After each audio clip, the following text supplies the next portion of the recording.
for better or worse, climbing, the progression of climbing has gone lower, and people are like doing their sit starts and they're digging out their caves. And like for me, it's like I want to go higher. Like I want to do like harder, bigger lines that are like more impressive looking.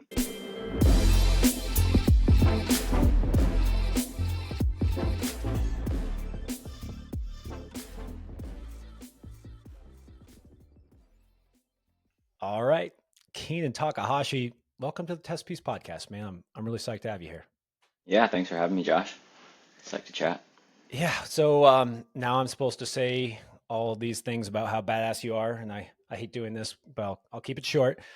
Keenan, you're a professional climber. You've contributed a ton of stunning FAs that are beautiful and often bold. You were the star of A Little Life. Awesome video just came out. Uh, you've climbed 515, you've climbed V15, and you're also the founder of an extremely cool new brand called Anti-Grav. So for all those reasons and many more, psyched to have you here, man. Yeah, it's like to be here. Oh, dude, one thing I didn't say is you also have the best mustache in climbing, and damn, that mustache is looking good, dude. Thanks, Uh, dude. yeah, I don't. The You didn't longest have. project. Yeah, when did it start? Because I don't remember you having a mustache when I first met you. So I actually just realized that I just passed my decade mark a few months ago. Mm, It was like mm. fall of 2013 or something.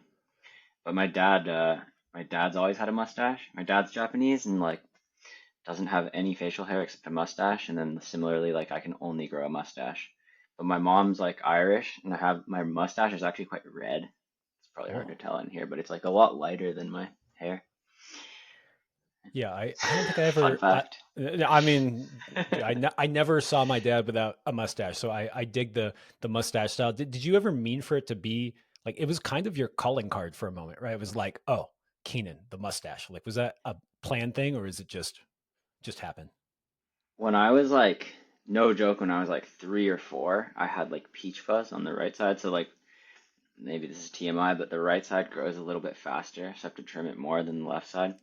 But when I was like 3 or 4, I had peach fuzz on the right side of my upper lip, and I was like, oh, like when I'm older, I'm gonna have a mustache. Like I've always known it. Like it's kind of crazy actually, but I can't grow any other facial hair. Oh man. All right, good stuff. Well, I just got to point out that that's amazing that it's been a decade and that yeah, I did meet you before you had a mustache. You weren't 3 years old, but I don't know, you probably were like 20 or something, maybe 18. I don't know, man. A long, long time ago. And yeah, I just wanted to start off with my earliest memory of Keenan, because it's a classic one. And I met you at the Rocknasium, which is a little gym in Davis, special place. That's where I started climbing. Sounds like where you started climbing. I think we met through a mutual friend, Connor Barthel, and yeah, dude, you were just psyched. You were there. You had clearly caught the climbing bug, and you were just into it, having a blast. And I just remember you pulling on this blue V5, and you were just going for it, and you made it happen, and you just climbed it terribly. Like you just were shaky, thrutchy, and I mean that's fine. You were brand new, but then you turned around, you're like, Josh, I think I'm going to drop out of college and pursue this climbing thing. And I just thought, well, that's the opposite of what you should do. But here you are, decade later, proving me wrong. So yeah, I don't know if you remember that, but any thoughts about that? I don't know if I have like that specific memory, but that must have been when I was 18. So I did end up essentially dropping out. I was going to school at UC Santa Cruz, which is how I met Connor Barthel. And so we were climbing together a bunch when I was in school. And then uh, I was pretty unmotivated in school at the time, and I started climbing like a year and change before that, like a little over a year before that, um, and at Rocknasium, and yeah, I was just like pretty obsessed, pretty fast, but I don't know, I wasn't necessarily thinking of pursuing it in like a career way, but just in like a I'm gonna just like focus on climbing, and uh, I was really burnt on school, like after high school, I just wasn't feeling like I had much direction with school, and so I took technically a leave of absence. So I did end up going back to Santa Cruz and I didn't have to reapply, which was one of the smartest things my parents ever made me do because I was like, I'm gonna drop out, and they were like, don't do that, just like take a leave of absence. And so I like left for essentially the longest period you could leave for, like almost 2 years. And by the time I went back, I was like actually motivated to be working in school and like, yeah, pushing myself like academically again. But when so that I must have been like, yeah, right when I was in my like mega burnout, like just climbing phase, but also like super broke and probably just setting at Rocknasium and going Dude, climbing in Tahoe. I totally blanked that. Yeah, you were a banana slug. That's where I went too. I mean, that's how I met Connor. I was a few years. I was in college. He was still in high school. But yeah, I forgot Mm, about that. Yeah, if you could do all over again, maybe you wouldn't have picked Santa Cruz. Not the mecca for rock climbing. Well, despite it being the birthplace of Chris Sharma, the legend himself. yeah. But yeah, not really. Not really where you want to go. I mean, good by the ocean, but yeah. So Rocknasium, man. I thought it was really interesting that you started there too. I started there probably, yeah, like 10 or 15 years before that, but I always felt like it had this, there's just something there that is different from the current climate. And I just wondered what made Rocknasium special for you, and why it kind of, yeah, I mean, it definitely set the tone for your life, and it did for me as well. Yeah, I think Rocknasium's a pretty special spot. Like it's really this tiny gym in Davis. So I'm from Davis and in Central Valley, California. So super flat. If you've ever been to the Central Valley, it's like flat farmland, and there's like it's like the least mountainous place you could ever grow up. Like actually, um, but I was on this exchange program in France in 2008 and in the summer, and like I've always been super into climbing stuff. Like I was always like climbing fences and trees and like trying to like sneak into buildings to go skate. And so I was in France and like I was climbing a bunch on the architecture because it's all featured. And my friend was like, "Oh, you should come to the climbing gym." And so like when I went back, we went to Rocknasium, and like I was it's like kind of interesting to think of myself as like a 17 or 16-year-old kid because like for sure I think I was really annoying, like super loud and just like obnoxious, but also just really psyched. And like the people at Rocknasium were always like very welcoming and accepting, and it's like small but in a way where there's like a lot of mentorship in a way that I feel like at the big bigger new gyms there's kind of nothing at all, and like people are wearing headphones and stuff. And I feel like in like Rocknasium, if you wore headphones, like you'd get like someone would come up to you and be like, dude, why are you wearing headphones? Like it's like hang out, you know. um and so I feel like just being in a space where like I had a lot of older like peers that were climbing who I looked up to, and like people like, I mean, Beth is from Davis and climbed at Rocknasium. Kevin Kukovic, my old buddy Wick, Mike Wickwire, who you climbed with a bunch. Love Wick. Like Wick was like one of my probably my first mentor actually. And then like I started climbing with Liam Vance, like this insanely talented kid. Like he was, I think, how much younger? I don't know how much younger he is than me. I forget now. 4 years, 5 years, but he like crazy talented. Um, and so like we were always just like pushing each other, but like kind of just like the annoying kids. And then had people that were like, these are some things that you should maybe not do. These are like ways to compose yourself, or like how to like go climbing outside and like treat nature well, and like just ways to kind of climb in a way that is a little bit more in balance and less like, I don't know, just consumptive. Hmm. Um, and I think that Rocknasium is like, yeah, I mean, it's owned by this guy Marco, who's like this old legend, and basically like the owner. Like I would, hang out with Marco and chat with Marco, and like just having those people like where you're like, oh, these people are way older than me, but they don't like look down at me because I'm like, a noob or whatever. They're just like, oh, this kid's really psyched. Let's like help, you know, literally show him the ropes. Yeah, dude, Mark was, I don't know, a stern second father. He was good because he was just like out there having fun, but he's kind of got that tough hard man to Oh, him. I don't know, was Squirrel still there when Squirrel was the guy who he opened the gym with, but he ended up moving later on.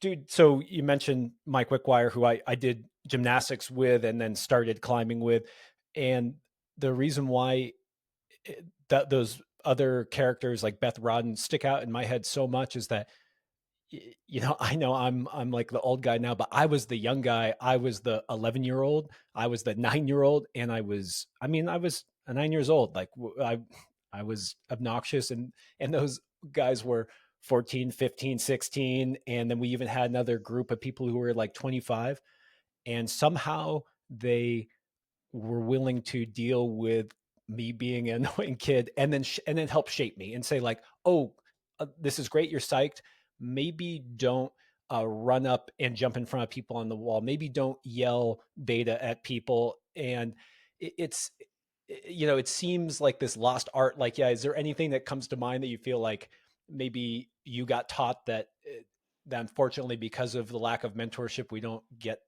passed down as much as we used to? I think a big one was like anti-spray. I think like the Rocknasium culture was like very like humble and like you don't really talk about what you're doing.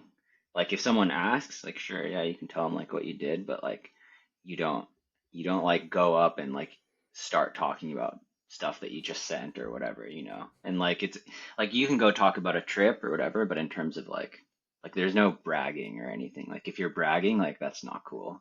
And I feel like yeah, the current culture is definitely, I mean, it's been really influenced obviously by social media, and I think that like the way that social media has trended is like more talking about yourself and like big upping yourself, and I think that so naturally, for better or worse, climbing has gone that direction, but like that has never been like something that I really like or want to be doing.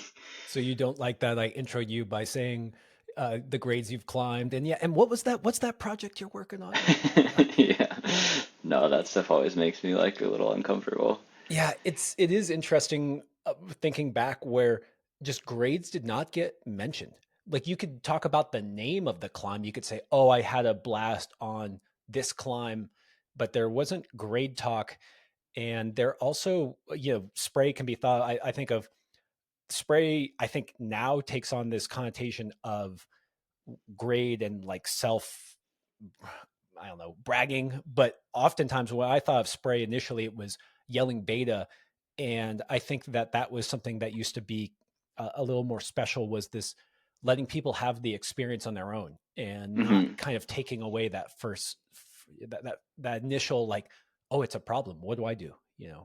Yeah, totally. I think, like I was saying earlier, like there's this consumptive nature to it now, and like I think in other climbing cultures, it's actually pretty interesting. Like in Japan, for example, there's like this pretty big culture of like ground up and only tries from the bottom, which is just like objectively terrible for sending. Like that's if in terms of like trying to get to the top, like that's a bad method to do it. But like it's like an experience and process based approach versus like an outcome based approach. And I think that there's value in both of them, but like in America, it's like not surprising that it's far more of a consumptive based approach. But like I see, and like I get caught up in it too. Like obviously, like I want to send too, and like there's beta videos now, you know, and like when we were first climbing, like there weren't beta videos really, and so you're like actually just trying to figure shit out yourself. And I think that that is kind of like a bit of a lost art because that is like I think one of the most fun and like exciting parts of climbing is like at least for me where I'll be working something for a while or trying to figure out a move and like having the moment where it finally clicks is like it's like almost better than sending for me. Like obviously sending is like really satisfying and like I feel really good and like my ego gets boosted or whatever, but I think that the feeling of like actually feeling like I figured something out and learned something is like cooler most of the time because like the sending part is more just like I don't know. It's like, oh, now I have to do it. It's like kind of I, like the part where it switches from like projecting to like, oh, I'm trying to send is like that's when it's like not fun for me anymore. I'm so like that too. I love when I unlock a hard move, but then when I know I'm like, okay, I can do this, and then actually getting it done. It's actually probably a weakness of mine, to be honest, is being like, okay, now I just have to do it, which is no trivial thing at all. And it's something I admire in some of the top climbers is that then they actually do. It's one thing to be like, I know I can do this, but doing it Mhm. is it's completely different. So I'm glad that you feel that same joy, although I admire your perseverance to actually make it happen. Yeah, I wish it was like as fast as other people. Like some people like Jimmy or like Sean or something. It's like there's like a flip or a switch that gets flipped, and then it's just like, oh, okay, now I'm just gonna do it. And then for me, I'm like, I mean, I'm gonna like try and do it, but I don't have like a big margin usually. So, That whole consumption versus experience based climbing, and maybe I'm phrasing that wrong, it really stood out to me. And I'm totally gonna just call out Ethan Pringle. So I send out questions to every past guest, like, "Hey, I'm talking to Keenan in a few days. Like, anything you want me to ask him?" And Ethan sent a ton of good questions, but one of his questions was, "Does Keenan have like a lifetime goal or tick?" And I was just thinking, like, no, that's the opposite of what Keenan was telling me, where it's always about an experience. It's not about how hard the route is, even which route or boulder problem. It's like doing the thing, and so that can go on forever versus like, check, I did this, I'm done. Yeah. yeah, totally. I think in a lot of ways it would be sad, right? If there was like an actual end.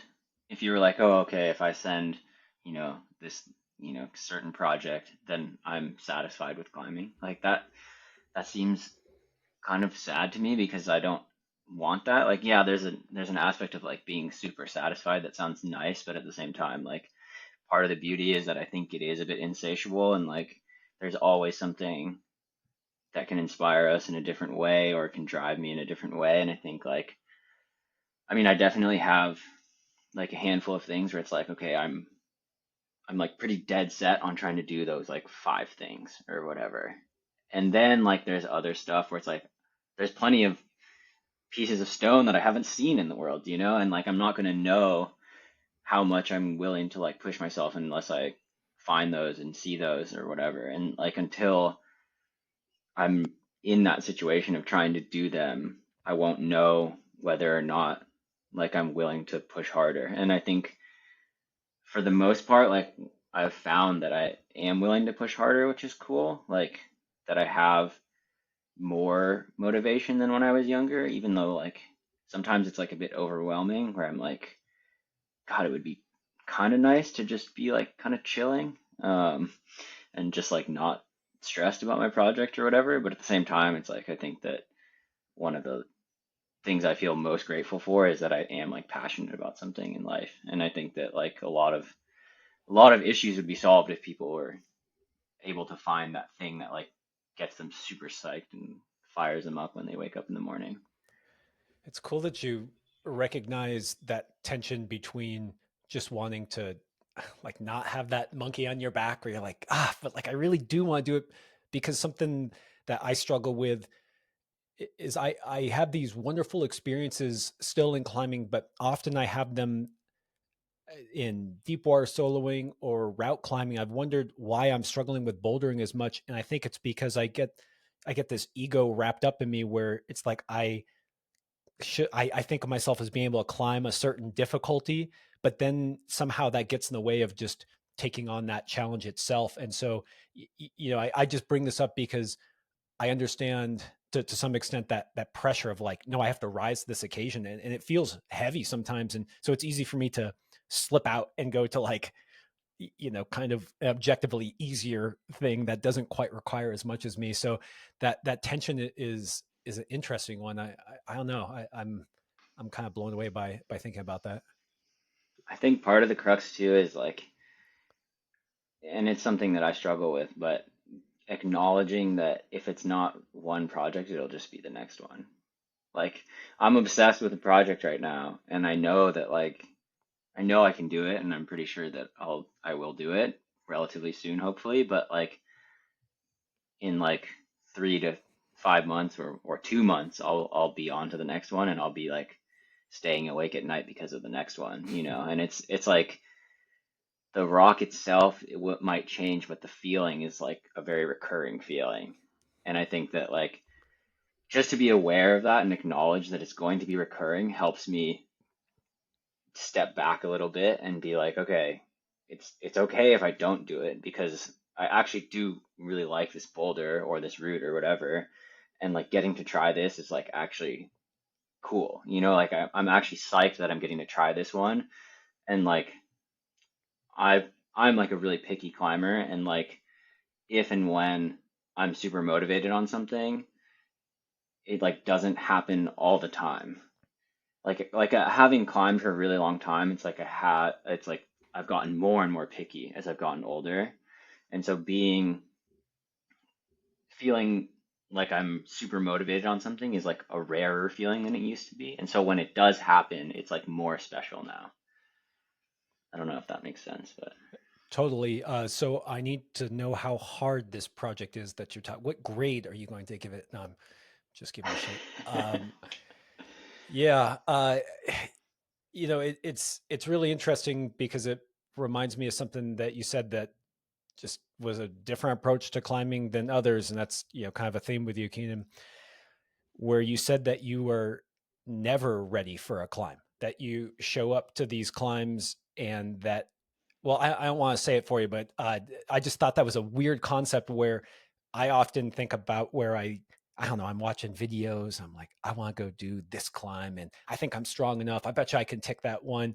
And that was a very different way of looking at it, where you said, no, I'm not ready for these climbs. And that's kind of, well, yeah. Can you say more about that? yeah, I think like so growing up, like I've always been, I would say, quote unquote, weak in terms of like my metrics. Like I've always been bad with like upper body strength naturally, and like growing up skating, like I always had good legs, but like not good pull-ups or anything. And like I feel like you growing up doing gymnastics is like cheating, dude. Like I remember Wick could just be like front levering, and I'd be like, dude, this is impossible. Like, but so feeling Gymnastics is a like good cheat code. You're right. yeah, It it's does help. Put your ridiculous. kids in gymnastics. And Yeah, my kids were in gymnastics right when they came out of the womb. But go on, go on. dude, yeah, that's the key beta for sure. Um, but I think like I've always been like a project climber. Like that's always been my thing.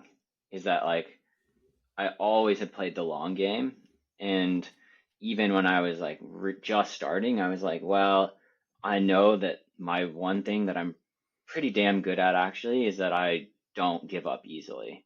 And so I was like I can try this project. Like the thing that I really like about outdoor climbing is that like it's not changing. Like I remember in the gym, I'd always be super frustrated because stuff would be gone in a couple months or whatever. And I was like, I know that if I had more time on these plastic projects, I could do them, you know? But like with outdoor climbing, it was like I can see that progress season through season. And like even when I was really first starting, I was like, oh, I think I could do this in like 3 years or something.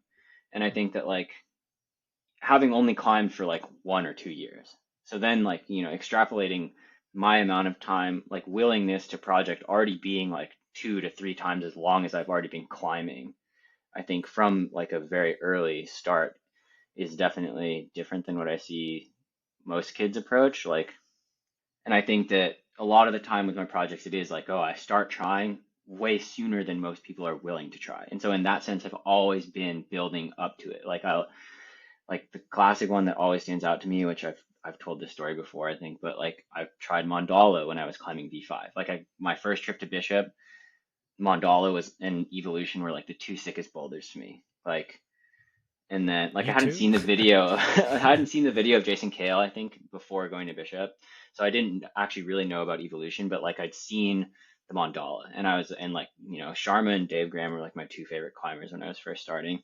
and I remember being like, okay, I want to go and like look at Mandala and try.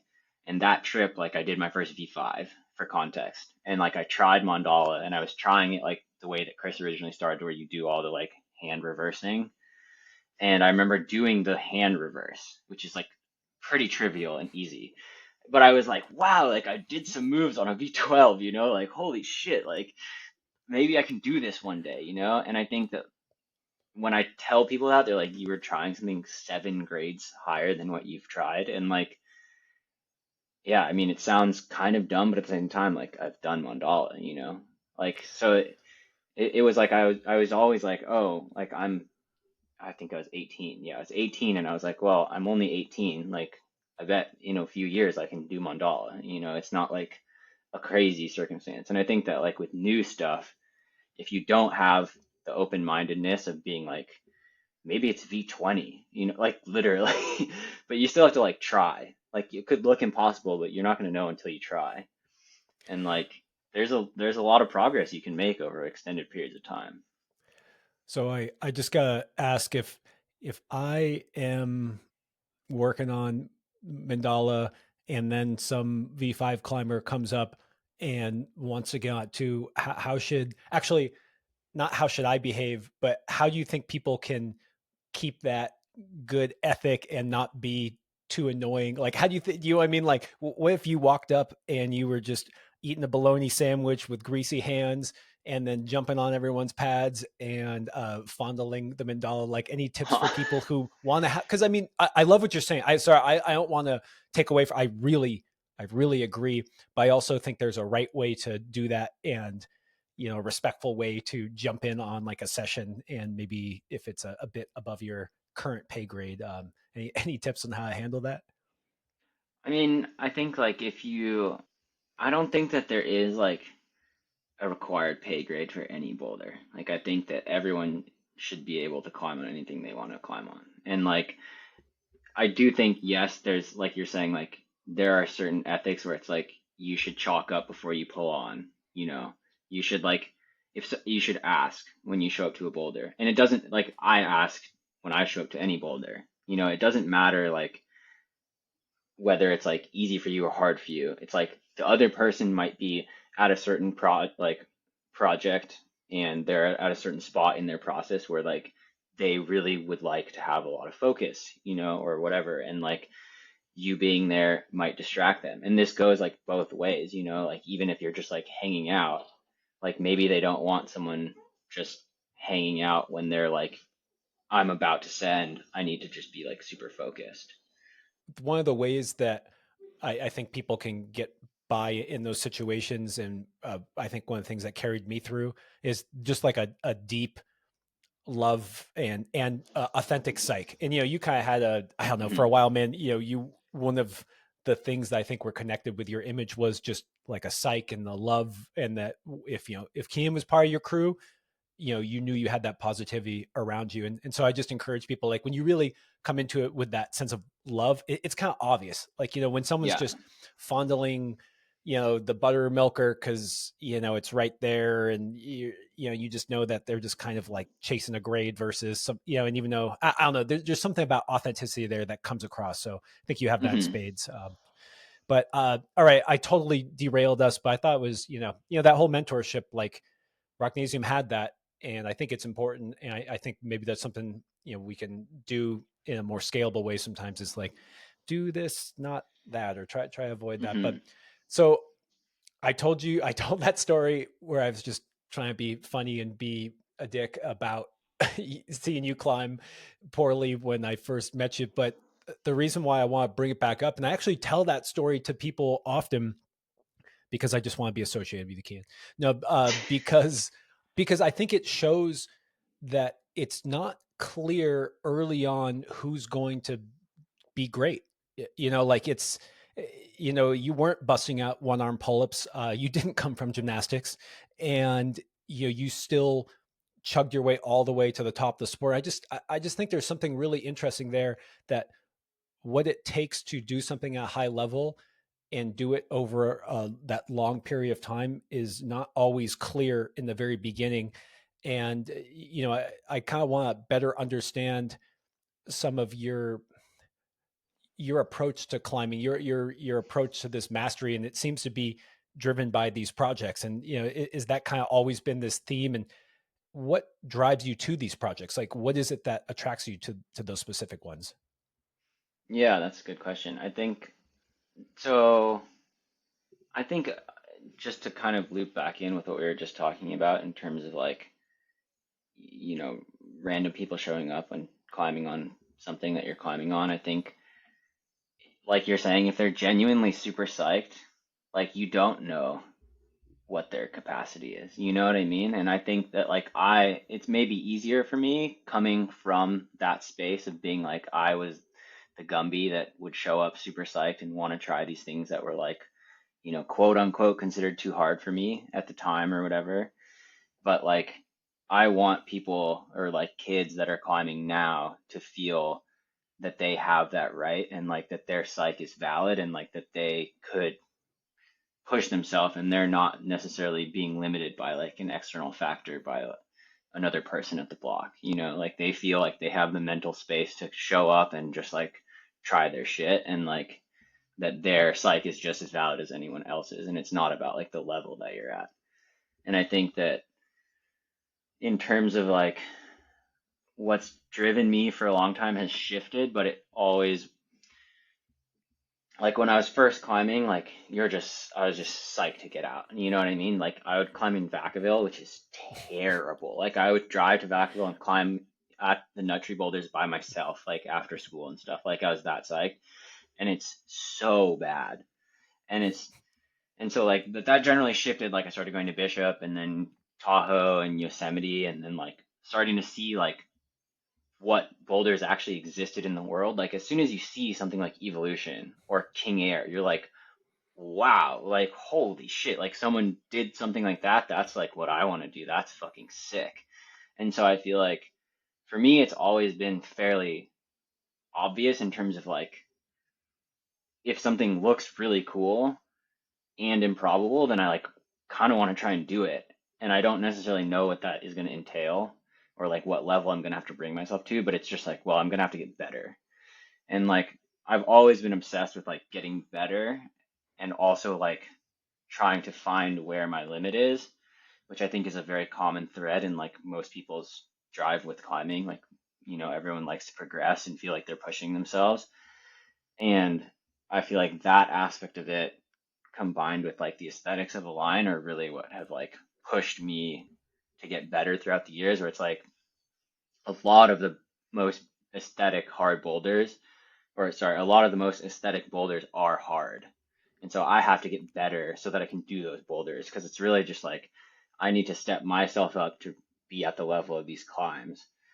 And like that I think has only gotten like more strict in a way where I'm like, wow, some of the really, really, really sick ones now, I have to get like way better. And like, I think finally seeing that is like a cool personal progression of being like, okay, I'm like motivated again to like push myself because I feel like for a while there's the repeating aspect of like I want to repeat stuff and like there's some really cool established things, but then there's stuff that I've seen that I've found where I'm like, wow, like that's gonna be really hard. Like that's probably like V16 or V17 or harder, and like I don't really know if I can climb harder than V17 or something one day, but like I'm pretty curious to find out, honestly. And like I don't even like for me saying that, like I feel I don't know. Like that's definitely harder than V17 seems crazy to me for my lifetime, but I'm also like I just don't really know because I haven't trained very much.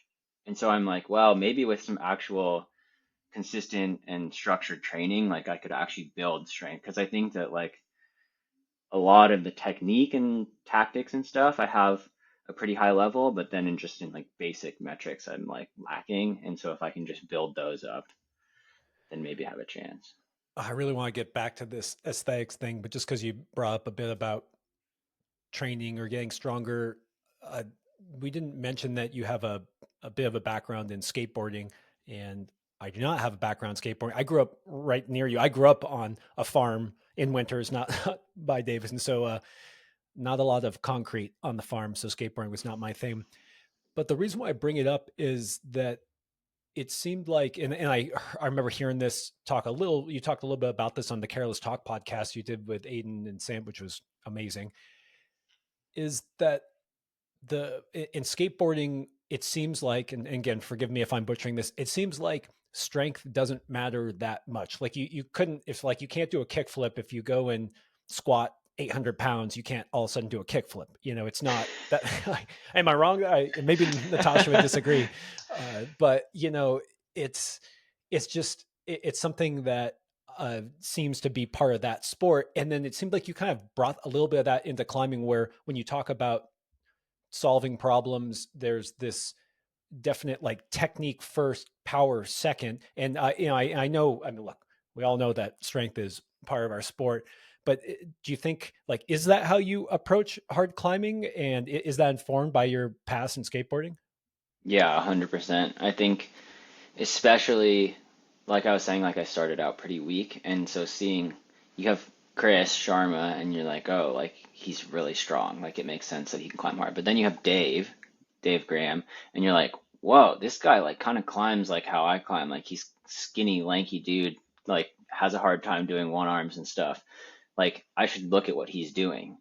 And like I think that one thing that I have always utilized that, which I think is like a huge strength of mine actually, is I'm very open to asking people that are better than me about like what they do and like what things they think I can do with my climbing to get better at. I'm always like asking other people, not just for beta, but for like overarching themes in my climbing. I mean, this goes beyond climbing, but since we're talking about climbing, and so I think like watching Dave is a very technique first climber. And like Dave solves things by using his mind first and then his body. And like I've always been like that, where it's like I will work on something and then like it will take me a very long time, but I'll unlock the understand, like have a very high understanding of how to do a movement, and then I can replicate it every time. And it's not like, oh, I can just yard through this like decent hold or whatever. And I think that technique is, it takes like a long time to build that, and so does strength. But I think in a lot of ways the strength comes with it.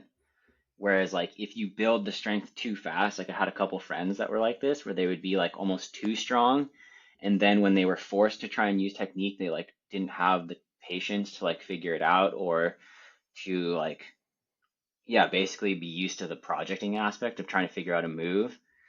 And when like that's all I know essentially for like every move, like you're saying, like I'm just scrapping my way up shit all the time because it's limit, like it's always limit, then there's like this constant learning of like what works for me, what my body's good at, like what sensations I need to be feeling on the wall, like what little tricks are going to make my heel stay versus not. And like I can see this in like good climbers too. Like where it's like, oh, like kind of think their heel's going to pick because they placed it a little off to the side, and then boom, it's off, you know? And so it's like I think that like hyper attention to detail is like the strength of mine, and then like me not liking training is like a major weakness. I gotta share this about gymnastics and about that idea of being too strong, which sounds hilarious, but it's a thing. And the thing about being a kid in gymnastics is that you are really weak because you're 7 years old, so you have to do things perfectly. There is Mm, there's just no way to do those wild tricks without doing it perfectly. And so mm. you know, you ingrain these perfect movements, and then strength comes later. Oh, that's cool. There's so you were talking about Dave Graham and this using his mind to solve the problem to climb. And for some reason, when I think of Dave Graham, I always think of this scene in a dosage where he does Kings of Sunlerto. That I think it's Kings. It's like that amazing block in Switzerland with like some Hmm. knee bars. And I think it's on this as he's topping out, he says something really weird and Dave like, where he says like, I am the master of my world, or I am the master of my domain. And it sounds really weird, but it's like it is stuck in my head forever because I think it shows something about his approach to climbing. He's like, I'm here and I'm going to solve this and I will do it. And I have, I don't, there's something very mental about that and Hmm. less like, I'm gonna just burrow my way through this. Although I do think Dave is unbelievably strong in some other way. Like I know he can't do the water and pulp, but to call Dave weak just seems. I mean, I know what you're saying. I know we all say this, but he's got some kind of he's strong as can be. He's like a steel wire, He's the wizard, dude. a wizard. Um, but all right, just to fully nerd out here with the climbing knowledge. So okay, he actually tops out Kings of Sinlerta, and then he's grabbing the grass, and like Yeah, Chris yeah. goes up and helps him. And the one that you're thinking of is when he does the island, and he says, "I'm the master of my own world," or "I'm the master of my world." But yes, I know too Okay, much random old climbing media to no, get that's buffed. a wonderful, and I have that image of him like clawing because that was Clawing. what. Yeah. Okay. Well, thank you for bringing it in there, and that's. I love that you remember it as well. And yeah, how Oh many yeah, times have we watched those freaking dude, videos? so many times Have that's you those section. And did you get to go? Have you done those climbs too? You see, Mhm. yeah. See, I harp on this all the time. Like I think climbing media, especially back then, and it maybe because we're so inundated, literally shapes my life. Like I literally will travel to do. Like I Huh. really want to do both of those climbs. I'm sure they stuck in your head. And congrats to taking those beautiful ones that have that history in there. You are the But master of your world, Keenan. well, it is no, I remember seeing that video of Dave doing the island, and when I was pretty young when I first saw that, probably like I don't know 20 or something, but I remember when I graduated, I found this book in our garage, and it's called Creative Visualization, and it's like this 1970s book that my dad had. My dad is like very scientific, like scholarly style, and yet he has this like super hippy dippy book, and it's all about manifesting your own reality. And I remember reading it specifically in Tuolumne after graduating and being like, okay, I'm gonna like try to manifest more climbing in my life. And I remember as I was reading it at some point, like I've read it a handful of times now or whatever, but I remember watching that video of Dave again, and I was like, this dude was manifesting. Like he was definitely on that plane of like being like mentally like seeing himself do it and in like his future self. And like I was like, okay, I'm gonna like work on that more because there's something to it. And then like a lot of the things that I put a lot of mental energy towards in my early and mid 20s like have come to reality. And it's like I don't think that there's a coincidence there. I Well, don't need to get too hippy dippy with it right now, but like there's definitely some serious, I don't know, crazy energy that you can do just by like putting forth good mental focus towards like long-term goals. yeah, I mean, I think people can uh, call it super hippy dippy if they want, but the mental aspect, eh, I think that the body and the mind are tied a lot tighter than people want to admit, and Hmm. it brings me back to what you said as you chuffed your way up that V5, man. You were just I was manifesting, dude. you're manifesting. Uh, yeah, it's interesting because you climb a lot of taller stuff, and to me, I do want to kind of go into that because I think there's a blend of aesthetics and ability. But let's just visit that mental game for a moment since it's kind of brought up on this thread. And the thing I want to ask you about is what tricks do you bring in the mental world? I mean, I understand this visualization aspect, but how does that come to fruition on a day-to-day basis or on a project by project basis? Like, is there any ways that you actually, like, how's that tactically or practically show up in your life? I think that I haven't necessarily done as much visualization as other people. Like some people I feel like visualize a lot, and I think that I actually don't necessarily, but I've gone in and out of phases of like meditation, um, and also setting like intentions either for the month or the year or just the day. Um, so I think like definitely, or just like writing down my actual goals and trying to have them feel tangible and possible, but also reiterating that like they are possible. Like one thing I remember when I was doing the nest is I was like reading or trying to do the nest is I was reading a bunch of like basically mental books because or like mental game books because I was feeling like I couldn't do it. Like I was feeling stressed like whether or not I could do it. And I remember one of them was talking about writing down like affirmations. This is actually also from creative visualization. It was like affirmations of like I can do this boulder. Like everything in me is like has enough power to do this. Like I am mentally strong enough to do it. I'm physically strong enough to do it. And like actually writing those out over and over to try and affirm to yourself that it's a reality. And yeah, you feel kind of crazy for sure at the time. And I feel like there's probably a lot of like calm climbers that do stuff like this. And like maybe they don't talk about it, but I feel like there's definitely an aspect of like in my head, my mind's telling me I can't do it. So then I'm writing down that I can do it to like fight that and have there be like a physical form of it fighting it. And so I think like maybe, I don't know, it sounds a little bit crazy and I don't do it all the time. It's a pretty rare case specific situation. But I feel like for the things that I've like been really like nervous about or on the fence about whether or not I could do, I've had to like kind of go into that mindset more. Well, I always say that the body can't do what the mind hasn't seen yet, just like it's and I mean it's also people may see that as being like a weird way to start the dominoes, but you can think about the other way, like if you're super negative, if you're just like I suck, I can't do this in your head, well then oftentimes then you start saying that and then your actions seem to reflect that. So it's like a the negative thing is really obvious and I think it's interesting to flip on its head and be like, well, what if I just started with the positive in my mind and then saw where that would go?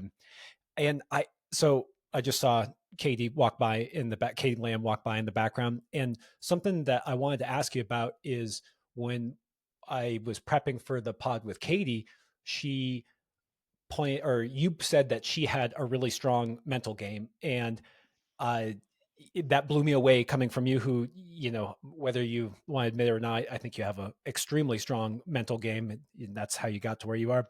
What things did you take from her? What have you learned from climbing with her?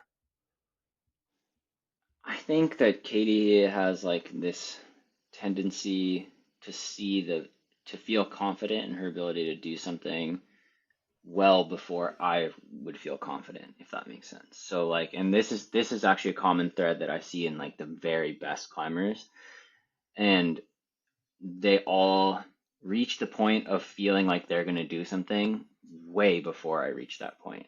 And I feel like that's always something I've struggled with, or it's like I need to almost send before I'm like, oh, I think I can actually do it. Whereas they're at like four overlapping parts, or like they've only just done all the moves, and it's like doesn't like there's no good links, and they're like, oh, I can do it. And I'm like, wait, what? Like you're so far away from doing it, but then they're always right. I'm the one that's wrong. And so it's like that's something that I've felt like I need to work on of like believing in myself earlier in the process and like seeing that, you know, like when I was younger, it was almost easier for some reason. I feel like maybe it's because you can like the grade jumps feel smaller, right? Like it's not as well, it is exponential still, but it's like, you know, going from like V2 to V3 is a lot easier than like V16 to V17 or something. And so it's like I feel like the when I was like, oh, I can do the moves, therefore I can do it, like I've had that with a bunch of boulders now where I still haven't necessarily done them. And so it's like, oh, like I guess not a bunch of boulders, but a handful of boulders. Whereas when I was younger and that would happen, like then I would inevitably do them. And so it's like I would have this feedback of like, oh, if I can do the moves, I can do it. And now I've had some instances and like data where it's like pointing to that not being a reality. And like so it's like I have to fight myself a little bit more and be like, no, you definitely can do it. Like, but I want to go back really fast because you had something Please. that really stuck out, which is that you were saying you can't do anything before you mentally like see yourself do it or believe yourself do it. And that was like actually the one thing that I remember standing out so much from this book, Creative Visualization. Not to plug this book too much because it's like fucking We'll out put in the there. show notes, dude. Yeah. We'll link But it. um but there's this line early in it, like in the first or second chapter, that's like nothing that can happen on the physical plane can happen until it happens on the mental plane, and at least in terms of like your goals. And then I remember reading that and being like, wow, I never have sent a boulder before I believed I could do it. There's always that moment where I was like on the ground and I was like, oh, I'm 100% capable of doing it. And then suddenly I was able to do it. I never have had a surprise send where I was like, I had never thought I could do it and now I suddenly just did it. Like it was always like it reached a point of like full belief that I was capable and then it would happen. It would never the other way around. And I feel like that aspect is something that I can't like emphasize enough as being like super important. And that's why it's always been like mental for me rather than necessarily just physical, like this kind of in between. Do you ever oscillate while on ascent? I was going to ask this about your taller climbs, your boulder climbs. Like, do you ever have that kind of bubble burst when you're in the no fall zone, and how do you get it back? But to me, this goes hand in hand with what you're just talking about, where you ever sit down and you are like, oh, I'm doing this, I'm ready, you stick the crux, you're like doing it, and then all of a sudden, like, you're pumped out of your mind, but you're like, it's supposed to be done, but I'm topping out and I'm like gripped, and and you kind of feel it slip away. And do you ever have it kind of, do you ever have to fight with it? Does that make sense, that question? Yeah, I think so. I almost kind of just had that actually with this project that I've been trying. Like I just dry fired after the crux Hmm. when I was like I really thought I was maybe doing it. Um, but it's also this kind of like there's kind of an issue in and of itself of the fact of like suddenly thinking I'm gonna do it, if that makes sense. Like if I'm on the wall and I'm thinking, oh, I'm doing it right now. Like there's an issue there in terms of like I'm no longer 100% focused on climbing. And so I think that like that aspect of it, I've already like stepped out and thought about the future and I'm not just fully present. And like that aspect, I think, is already a dangerous space to enter. And actually, like, yeah, I mean, maybe this is something for a little nug for you to like ask everyone, but like one thing that I've been tripping out about is like asking my friends like what they think about on the wall because I was like, oh, I feel like it's going to be similar, and it's just the answers have not been similar, and it's really interesting. Oh, dude, Um, you guys share some examples, please. okay, well, like, so I asked my buddy Lucas. I was like, so Lucas has like a comp background and is like very, very good at executing and like doing things under pressure in like a way that I only see in like the top climbers, and like I was like, okay, like what are you thinking about on the wall? And he's like, nothing. I was like, wait, what do you mean nothing? And he's like, I don't know. I just take a deep breath before I pull on, and then I'm just climbing.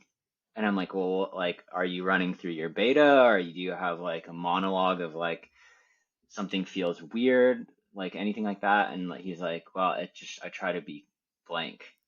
And I was like, whoa, that is fucking wild. And then like I think I think in a lot of ways it is fairly similar, and like we went into a little more, and it's more of like an analyzing how things are feeling on the wall, and like I think a lot of times that is like the similar situation, but I think taking the I out of it is important, of like not like, oh, I feel bad on this move, but rather like, oh, the move feels bad, like detaching the self from it versus like it's just a feeling, I think is like actually a common thread. Like I feel like when I'm doing well, there is no longer like the myself part of it. It's just like the sensations of the positions or whatever, the feeling, or like what I need to be doing for the next move. I'll just detour or take us out into left field for just a moment. So I went to UC Santa Cruz, and my degree is in philosophy and economics. I did economics as well. And I was always stunned by this guy, Jean-Paul Sartre, really famous existentialist. Mm, And he would talk about this, that there, that what it was like to be a human. There was this like thin little veil between yourself and the world. And the example that I always remember was how if you're a waiter, that somehow you have to act like a waiter. You're like, a waiter carries the tray like this, but you are a waiter. Why are you acting like a waiter when you are a waiter? And it's connected here because I think about when I have, when you have those really great experiences climbing, where somehow that seems to kind of, that thin veil seems to kind of disappear for a moment. And it's funny that I don't know. I definitely have all sorts of different thoughts when I climb, and I wish I could just be blank because sometimes I am. But I would say the closest that I can practice that is when I'm really honed in on. I like being a really intuitive climber and just kind of letting my body do what it wants. And it makes me think of, we did a pod with Nathaniel Coleman, and something he said that really stuck with me, man, was we were like, okay, Nathaniel, like you're on your flash go of Olympic boulder number 3, it's important. What do you do? Like you tried something really hard and then you fell off in the middle. Like, what do you do now? And he didn't say, oh, I analyze if my heel hook or whatever. He just said, oh, I try to just not think at all. I'm paraphrasing, so forgive me, Nathaniel, because my body felt what was wrong and I don't want to get in the way of that. Like I want to just learn, I want my body to understand what went wrong, and my mind can get in the way of that. And I just thought that was mm, so cool. Really cool. yeah, definitely.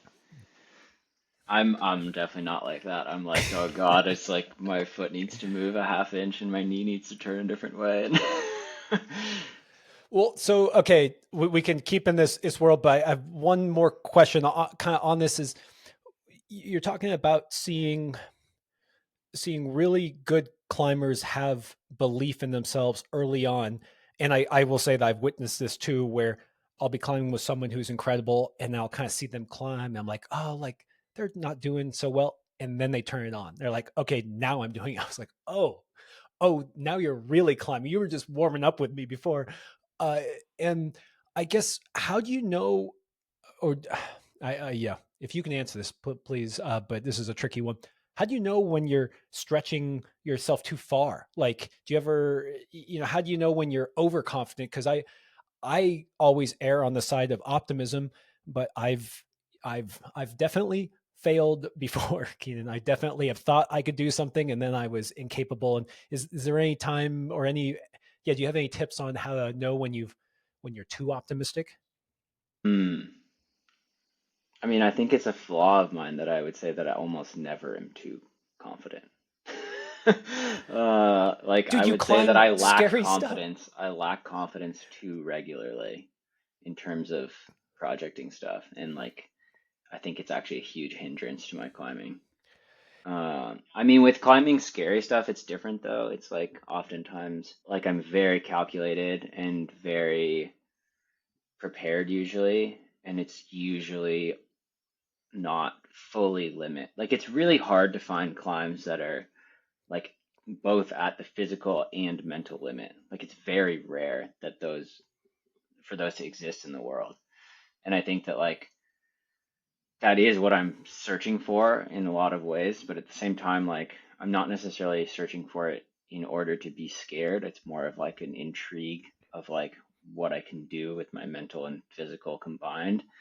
And like this thing I'm trying right now, I'm definitely like kind of in that mode of being like, oh, I was like, I got through and I was like at the last hard move and I was actually a little bit scared. And I was like, I remember being like, oh, that's interesting that I'm scared a little bit. Like, I wonder what's going to happen. And then like I built my feet and then like dry fired. And so I took like essentially the same fall that I would take. Like my feet were at the highest point that I think I'll fall. And I was totally fine. And so now it's like, okay, I'm not scared. But I think for the most part, there is like a margin usually with highball stuff, and so then it's more manageable. But yeah, I don't know. In terms of times that I like, I think I've been, I don't know if, yeah, overconfident is the word necessarily. There's times when it's like, Because like I think the time that comes to mind maybe is like trying to do the finish line. My first trip that I was trying it in 2019, and I don't think that it was like invalid because I look at some of the videos and my links and like I had good links, and I don't think that it was like I shouldn't have been trying to do it. Like I hit my head on that one fall, which you maybe seen, and then like I couldn't really like mentally get past that for the last two sessions or whatever. But like the tries right before that were like really good, and I do think that I was quite close to doing it. But there's not that many times. I think because I don't look at it as like I need to do it a certain season, right? So it's like if I'm still willing to try before I die, then I like don't really feel like my window's over. And so like similarly like with the finish line, like I know I'm gonna try and do it. Like I feel confident that I'm gonna do it because I'm like I need to do it for me. Like now even like more. Like I finally am like have been getting psyched again, Mm. which took me a while. But now I'm like getting fired up again, and I'm like, okay, fuck yeah, like I want to fucking put my hat in the ring again, and like have a shot, you know? Yeah, talk about aesthetic lines. That's a beaut. That so that was actually one of Ethan Pringle's other questions was when's Keenan going back out there to try that thing again? I got asked just because I know you're so driven by aesthetics. What are, in your opinion, what are some of the most aesthetic boulders out there? You know, whether you've I done mean, them or not. that's yeah, that's the crux for me because I think that's like that the finish line to me is like the sickest boulder in the world, and I think that like that is I had this really weird mental situation when I was first trying it of like, okay, when I do the finish line, then I've freed myself from repeating stuff and I can just only develop and like I want to do things that are like only as sick or sicker than the finish line. And like it was like unrealistic because there's plenty of other good hard boulders that I want to do that are still really inspiring. And it was very like, I don't know, just short-sighted in a lot of ways.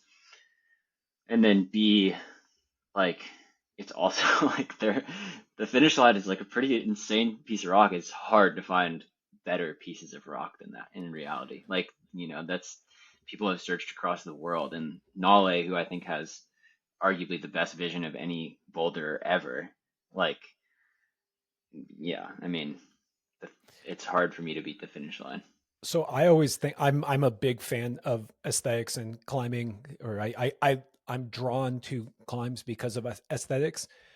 And I'm wondering if you think that when you started climbing more, if that changed your view of what's aesthetic and not. I always, one of my rules of thumbs around what makes something aesthetic is that someone who doesn't even climb is kind of like, whoa, that's cool. And to be fair, this is one of my hat in the ring for evolution as being one of the cooler climbs because you kind of go up to that boulder and you're like, people climb that thing like this out Mm-hmm. here, this roof, it's not a roof, but Mm-hmm. if you're a normie, if you're one of those normal people, you would think that's just insane. And yeah, I'm just wondering, do you think that has changed? Has your aesthetic changed over the years as you climbed more and climbed harder? It's changed a little bit, but like I'm glad that you brought up evolution because I was gonna say like the other ones that come to mind are like it's oftentimes it's like it looks like improbable and really fucking cool. And like so for me that's like something relatively steep and pretty damn tall. And so it's like evolution is insane or like King Air. I remember first seeing King Air and being like, dude, this is so fucking cool. Or like Shining Path or like stuff like that, where it's just like, wow, this is so stunning. And then like I don't know, did Sean talk about devolution?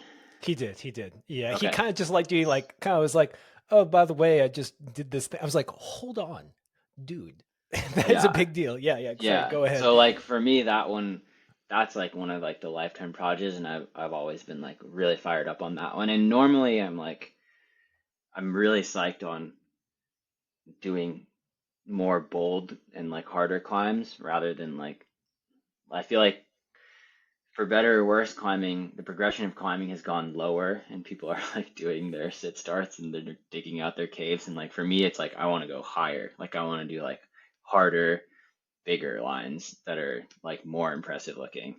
And so devolution is like not the first one that like I would necessarily normally think of because it's a low start to an existing problem. But I would argue that the low start is like, or the existing starts are like a bit inobvious at how high it starts.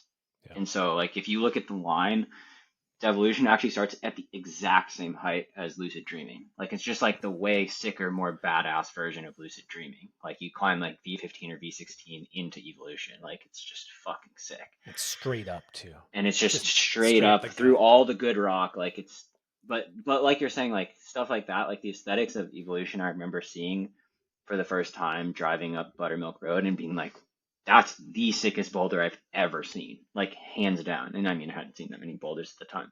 And now, having seen like thousands and thousands of boulders all over the world, I'm still like, that's one of the sickest boulders I've ever seen. And I think that, so it has changed a bit, but like, there's certain pieces of rock, and I think that you just totally nailed it, where you're like, if you're not a climber and you see it and you are like, wait, someone climbed that? That's crazy. Like that's when it's fucking cool to me too. Where it's like you don't need to like get it to get it. You know what I mean?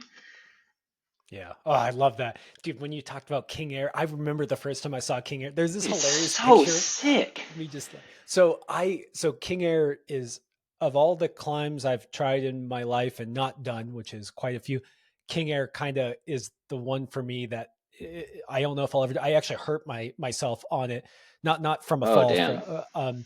but I always thought that they're the California trifecta is Evolution, Crown Jewel, and King Air. Kind of they Mm. all have this similar grade, beautiful line.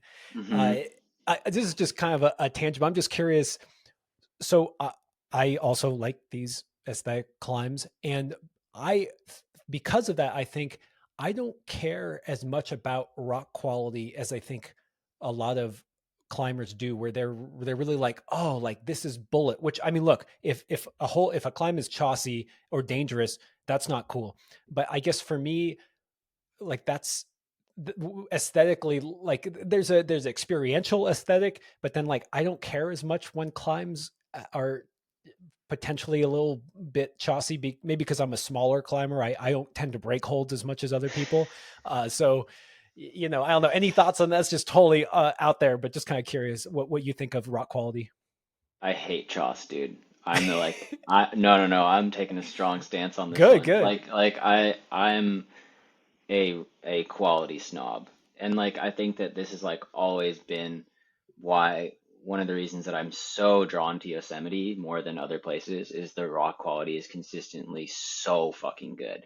And I think that like going to like a lot of places around the world, like there's certain places that stand out, and the thing that actually is stand out, it's maybe an undercurrent, I think, for most folks, but I think the rock quality is actually one of the main driving forces for why the areas are so good. Font, Rocklands, Yosemite, they're so good, and the rock quality is insane. And it's like understated because the lines are cool and there's like all these famous things, but they're famous in part because they haven't changed. And there's an actual test piece that you can go and try that someone tried 20 years before, and it's the same boulder, you know? And I think that like if you go to Bishop and you're doing rendition 6 of Mandala, it's like definitely a little bit of a bummer, you know, where it was like the redeeming factor of evolution is that it's bullet.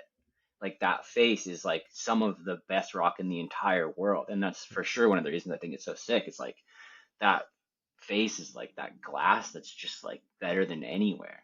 Mm. Or like Switzerland, right? Like Switzerland is thought of as one of the best places for sure. And like another huge reason is the quality is so high of rock. Like things are just actually bullet, fun to climb on. You're climbing on like you can know that what you did is the same as someone a decade before. And like that's something that's really cool. But it's not necessarily like at the forefront of why it's cool. But I think it won't be as cool if it didn't have that actually high quality of stone. All right, I'm not going to argue against that. Well, no, because I don't think I disagree. I think I think what you said, it's almost like it's the buttressing thing that without that quality, you can't have the aesthetic. You can't have, you know, you use the word test piece. And I think to me, that's part of this thing of being able to, you know, find out what you're made of in history, like find out what was the Dominator like, what, no, Right. really, what was it like? And so I get it. I also just want to point out, you said something about how you first saw evolution, then you traveled all over the world and you're like, actually that is a sick boulder, even though it was the first boulder you saw. And I had a similar experience where, you know, I'm climbing in on all those areas you're talking about, or the local for us, the kind of California classics. And then I was like, oh, what else is out there? And am I just, you know, in love with my backyard? And I was like, actually, not a bad backyard. So, Yeah. yeah, plus one to those areas. And you still spend a ton of time in Bishop, despite the rock quality. But at least, well, There's some good ones though, you know, like the stuff that I don't know, like a Little Life, the rock's actually insanely good. And like I don't know, this thing I've been trying is also pretty good. And then everything on the evolution wall, like there's a couple projects left and they're like insane. Like the rock quality's so sick. how is there still more amazing projects on Grandpa Peabody? Like what is this? Like that now is the most stacked boulder ever. I'm just very impressed by it. You got to read between the lines. No, I mean, I think that like there is this, Katie and I were talking about this recently of like there's such a culture right now of repeating boulders. And to me, that's like never really been like that cool. Like there's always going to be some strong kids and that are like pushing how fast they can do something. And it's like, okay, that's cool. Like you're really strong. But like, what do you see when you go out to these areas? Like, what do you bring that's different to the blocks? And I think that like I was trying devolution for the last like 5 years, you know, and I'm like nowhere close to doing it. Like it's such a hard style for me, and I'm like just bad at it. But it's like I think that that's going to be like the new test piece in Bishop. It's like that's like the sickest one, and like it's been there in front of everyone, you know. But and yeah, maybe it's people are gonna be like, oh, it's dumb, it's a low start or whatever. But like I don't know. I think it's pretty sick. But there's this It's not one dumb. It's not in dumb. between that one and Lucid that's incredible that I've been Yeah. trying the last couple of years too, and is like that's just sitting there. Like it's had chalk like, you know, fairly regularly off and on for the last few years, and like no one's really been trying except for me and like a couple other people. And it's like I think that there's just something about like looking beyond what's in the guide, beyond what you see on Instagram, beyond like what you know, and being like, what do I see in the landscape that's cool to me, and not like what does the Insta world tell me is cool.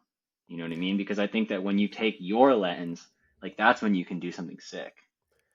Yeah. I mean, I always say that is the difference between good and great, is when you actually have a unique lens. And in that, when you talk about Chris Sharma and Dave Graham, who were both climbing at insane levels for, and still are, and, but they're different. And that doesn't mean that Dave needs to be more like Chris. It just means Dave is Dave.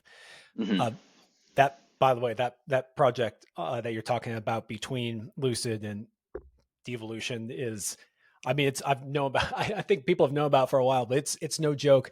Uh, and the reason why I think it's interesting what you're saying and bringing that up, and it's right there, is we're talking about this mental game and how it gets harder at higher grades. I think something I wanted to bring in there is that when you know someone, you're like, okay, can I do High Plains Drifter? It's like, well, about 500 other people have, or 5,000, I don't even know. So there's a good chance you can. And to me, what you're saying, that's, I think shows, you know, something, you know, maybe not unique to you, but special in the group that you're in, is that ability to have that mental confidence in an area where there's not as much evidence that it is possible. And I think to me, like there is this kind of Instagramification of climbing in the guidebooks, but and we could go into why maybe that isn't so good. But I do think that there's something that you've cultivated and others that we look up to have cultivated that is special and isn't just a downfall of all that stuff. Like I think having that lens and that ability to venture forward into the unknown and uncertain is the I think a really special journey. And I do think it starts in us at the lower grades, but I just think that you're taking it into what seems to be the next logical step into the unknown, into the first ascent world. But that it's actually a very big step that I just, I want to applaud you for that, and just, not just gloss over and say, oh, yes, just go read between the lines. It's easy, man. It's just right there. Yeah, I think it's interesting, and maybe like I do think part of it is potentially generational. Of like, we grew up with Dave and Chris as being like our heroes, and they're known for first ascents. They're not known for like repeating. They're known for like having their own vision and doing new lines. And I think that right now you have people trying to repeat things, and like whoever is repeating faster is like, you know contending to be strongest in the world. And like I think that there's a very different I don't know, it's just like a very different style of person that wants to do that, and like that's never been what drives me. And I think that even in today's climbing situation, like, or the reality of like the climbing world, I don't think that that would drive me if I was like a newer climber, because like I've always valued uniquity and like people standing out for what they're psyched on and like pushing whatever they're psyched on. And I think right now there's like a lot more, I don't know, a lot more like of the same people just like, oh, I'm just gonna like try and repeat this really fast and be like really strong. And like I want to see the next gen like finding their lines and being like also taking that physical level to these new lines and being like, wow, like maybe these kids should go to Yosemite and like try some of these V17 projects. There's a fuckload of them.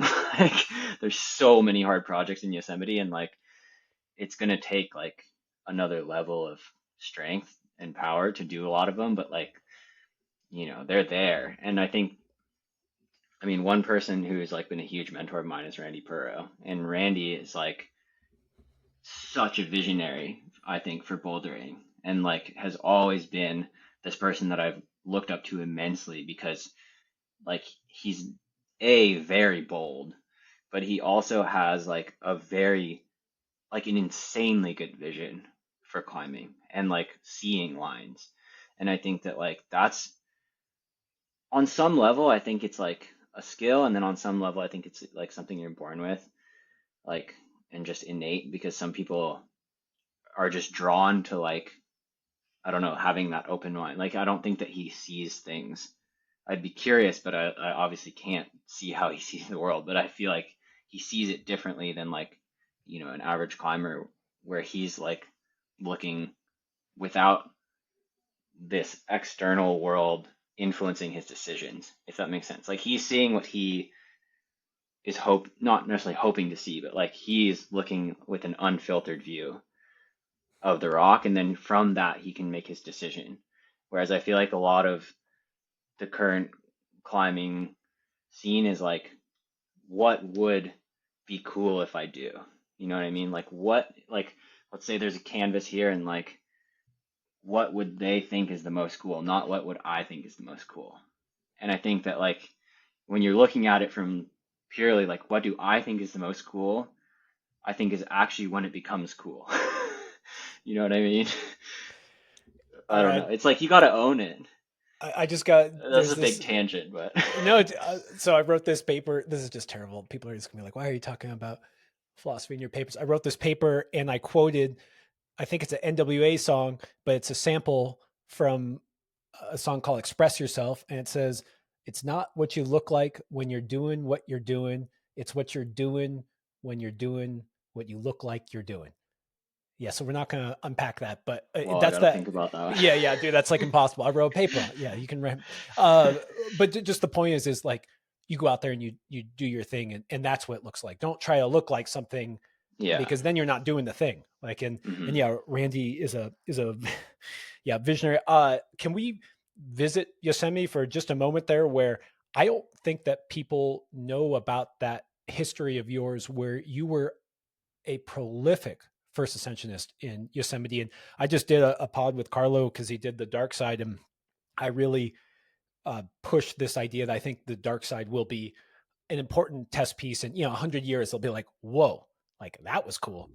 And I talked about Midnight Lightning going up, Jerry Moffat doing Dominator, and then I kind of like asked Carlo to fill in some of those like 30 years there. And Randy was a big part. You were a big part. Any kind of lines that, I mean, what was Yosemite like for you? What did it do for your climbing back then? What years were that? Yeah, so when I graduated college, I ended up volunteering immediately after. So I graduated with like earth science, so essentially geology, so more rocks, and ended up volunteering for the Park Service, and then ended up getting a job, and was living in El Portal for like 3 or 4 years. And this was 2015 through end of 2017. And so I was working seasonally, so I would work, or I guess, yeah, the first year I worked like a long season, and then I like kind of gradually shortened it, so I was just working in like the fall, winter. Um, and so I was climbing a lot in Yosemite, like a lot, a lot, a lot. And uh, yeah, I mean, for sure, some of the most special years of my life. But I think getting to climb with like Randy and really be like shown his vision and like where he felt like climbing was like the first time that I felt like I'd really been climbing with someone whose vision aligned so closely with my own, where I was like, wow, like he's so aesthetics driven and he likes highballs and like he loves Yosemite, which like is so underappreciated in the bouldering world, but is also like okay that it's so underappreciated because it's just not crowded, um, or at least not during like proper bouldering season. And I don't know, it was just like this kind of golden era of like getting to do these new climbs. And like for me, one of the ones that stands out the most is doing Zephyr, which we had both looked at, but I would say that I actually wrote off, and like Randy was the person that actually had like the belief and vision to like wrap down it and check, because Carlo and Randy and I all tried it at the same time in end of 2014. And I remember specifically thinking I should do evolution so that I would be mentally confident enough to do it, because it's way scarier. Like like this thing is fucked up terrifying to me. Like top 5 still. And I remember coming back after this huge windstorm, and like these trees had blown down that were right next to it. And then we were able to create this huge landing. But Carlo had like done the bottom crux, but we hadn't wrapped it, so he dropped. And then like there was a hold that got broken because it was loose. And then I came back and was trying with Randy and ended up doing it. But it was like definitely like Randy was like, oh, it ends up going left and then back onto the arete, because I'd been trying to go directly up the arete, and it was like pretty nails after the crux still. And I was like, whoa, really? And then like tried it on the rope and it worked. But it was really Randy who like pushed me into that. And that was like this pretty eye-opening moment of like, wow, like this is like pretty scary. Like I'd been pretty scared before, but that was really like a new level for me. And I remember being like, wow, I kind of, not that I like that, but it makes me view what I can do with highballing in a different way now, where like I can push it a little further than I thought I could. And I think that like, yeah, Randy's just always been one of my heroes, and just in like more ways than just climbing. But I think that kind of getting to spend that time in the valley and like be mentored and just be climbing outside so much after I'd been in school and like just was like not grinding per se, but like just in the gym mostly. Like I didn't have a car or anything, and like could barely ever climb outside. And then to get to be living in Yosemite and climbing like 4 or 5 days a week outside in like, to me, what is, you know, maybe the best bouldering in the world is like pretty insane. And so I was just so psyched to just be getting to go and climb and like do new stuff because there's so many undone lines. And so I got to do like a ton of cool new stuff and like yeah, now I don't know, I'm getting fired up talking about it right now 'cause I think we're going this weekend. Gee, has anyone even repeated Zephyr? I remember seeing Carlo that did the it. picture. Carlo did it. Okay. Yeah. I'm And he I was like, it's scary, you know, and like Carlo's not one that's easily scared, so I was like, okay, cool. Yeah, the just the amount of beautiful lines you started putting up, I felt like you and Randy just really put it in my vision around that time, that like 2014 or 15 or 16 or something, where all of a sudden it was like, oh, there's just a million projects here. And just thanks for adding to that community. They all seem to be about V12, interestingly enough, somehow. Classic Yosemite. Classic, yeah. That's awesome, man. I'm curious, when we kind of touched on this before. When you do these super tall things, do you ever come out of your bubble? Like, do you ever have these moments where you're like, oh wait, like what am I doing up here? Like this isn't so good. And does that happen to you? And if so, how do you handle it? I think usually I actually remember this from progression with KJ when he did like ambrosia or something, and he had this thing about when you leave the ground, not to try it, but to do it, then you're just committed. And like I feel like I've really taken that to heart and been like I have such a specific memory of right before pulling on a little life being like I'm not going to pull on until I am mentally committed to like trying it when I'm at the rest. And like that one is particularly like normally I think with most high balls like you get to continually climb through it and so it's like I can stay in my bubble and like I'm focused on my climbing. I'm not thinking about falling. And I would say that there's only been like, yeah, very few actually times that I've kind of gone out of that in terms of times that I actually sent. Like for sure, I've had it in times that I've fallen, and I think there's definitely a correlation there. But in terms of like, yeah, wow, my chest is getting tight thinking about a little life right now, honestly. But Oh God, man. like pretty stressful. But the I remember being like, I'm going to commit once I pull onto the wall. And so, like, I remember being at the rest and kind of coming out of it because you're there for so long. It's like 90 seconds, I think I was there, and being like, okay, like, I'm definitely scared, but I told myself I would try. And then, like, just trying and having a scary moment. but, um, I but yeah, won't for the most part, I don't come out of it, I would say. I I won't did make this. you relive it too much if you don't want. Yeah, Yeah, you're I gonna have did a this heart one attack. in Rocklands that was like super fucked up.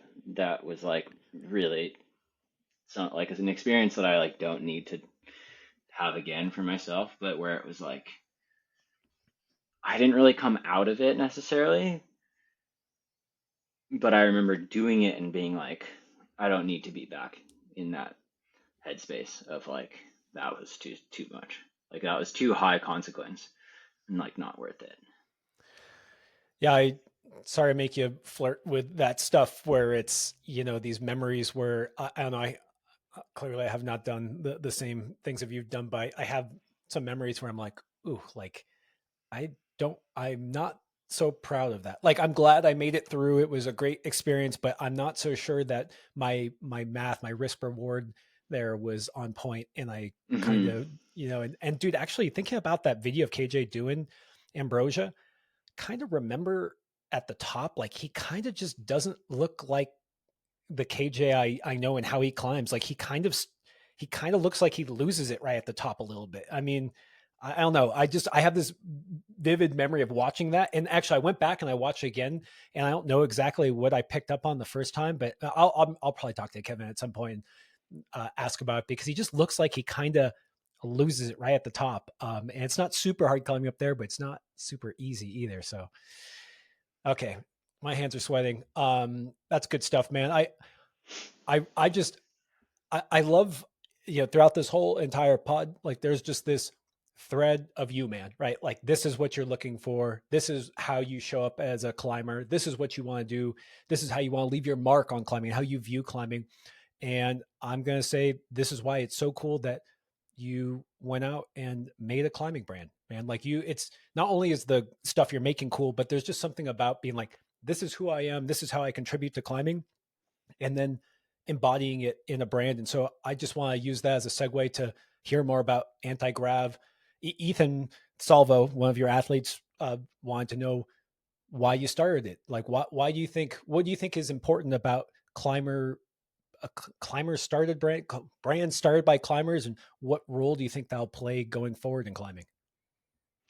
Yeah, I think for so growing up skating, like skateboarding is relatively core compared to most industries, and like all of the like well-renowned skate companies were started and are owned by professional skaters or ex-professional skaters, and you don't really see that at all in the climbing industry. And in the last few years, there's just been like a pretty real drop off in terms of like professional climber support, particularly in the outdoor scene. Like I would say that the comp scene is getting more financial support, but then in the outdoor climbing scene, there's a lot less overall. And in a lot of ways, like I just felt like, hey, there's like, I'm getting a little older. Like I still am climbing better than I ever have, and I feel like I have another solid decade in me at least. But Look at Randy. there, yeah, exactly. There is like, an end to climbing hard. Like that's just like a physical reality that no one can escape from. And so I was like, how can I contribute to climbing in a way that can last beyond like just my own actual climbing? And so, I mean, I haven't really talked about this yet, but like the actual end goal of anti-grav is to be able to like support professional climbers, is to like be able to provide financial support to like an actual on a meaningful level to like push outdoor climbing and like support outdoor climbers, because I'm like legitimately concerned that that is like falling by the wayside, and that like climbing is losing that aspect of it, and that like outdoor climbing is like dying essentially, or not that outdoor climbing is dying, but like people being able to pursue climbing and do new things and like push the level is dying. And I think that, so I was like, well, I want to try and build something that supports climbers, and like I feel like I have a different view on like what I can offer to the climbing world. And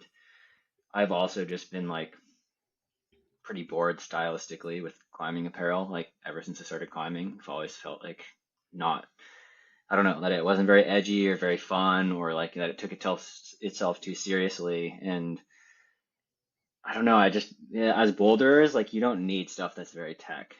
Like I'm working on the one thing that you need that's tech, I would argue, that I'm quite psyched about. But other than that, like, a cotton t-shirt is fine, or like, long sleeve or a hoodie or whatever. But you don't need like mesh, super stretch, breathable stuff when you're climbing in Bishop and it's 40 degrees out. Like you don't want that, So I don't know. I wanted to build something that has like more of my own style ingrained in it, but then also in the long run is able to support climbing in a meaningful way. And like I think that growing up, I always wanted to support skate companies. Like I gave all of my money towards skating, and I never felt bad about it, because I was like, well, it's just going to skaters that inspire me. And so it's like I want people that are buying clothes from Antigrav or whatever to be like, I'm okay doing this and I'm psyched to support this company because I know that it's just going back into climbing. It's not going to like some random investors that are just like fucking off to, some island in Baja or something. I don't even know. That's not an island, but it's a terrible example. But like, it's just like recirculating money amongst climbers is not like, I don't know. It's something cool to me, and I think that like I want to be able to build like a space where outdoor climbing can like exist and is like worth pursuing. Because I feel like even now it's like it seems hard to pursue. Like if I was a kid right now and you look at the landscape of like how to like quote unquote make it as a pro climber, I would say like you are probably screwed if you're going in terms of like climbing hard. You know what I mean? Like you have to be like a personality or like an influencer or whatever. And like, I just don't think that that's that cool. And so I I want thought to be that's able why to, you grew the mustache, dude. You were like, yeah, you're just like, full that's influencer, dude. the. Pre-Graham, I was like, dude, 10 years from now, it's going to be so much Look at that influence. foresight. I think for me, why it's so important what you're doing is that there's climbing, and you can just say like there's it's I mean, what do we mean when we say climbing? It's like, are you climbing Everest? You know, that's what your mom's friends think you do. You're like, oh, you're a climber, like you go, you hike.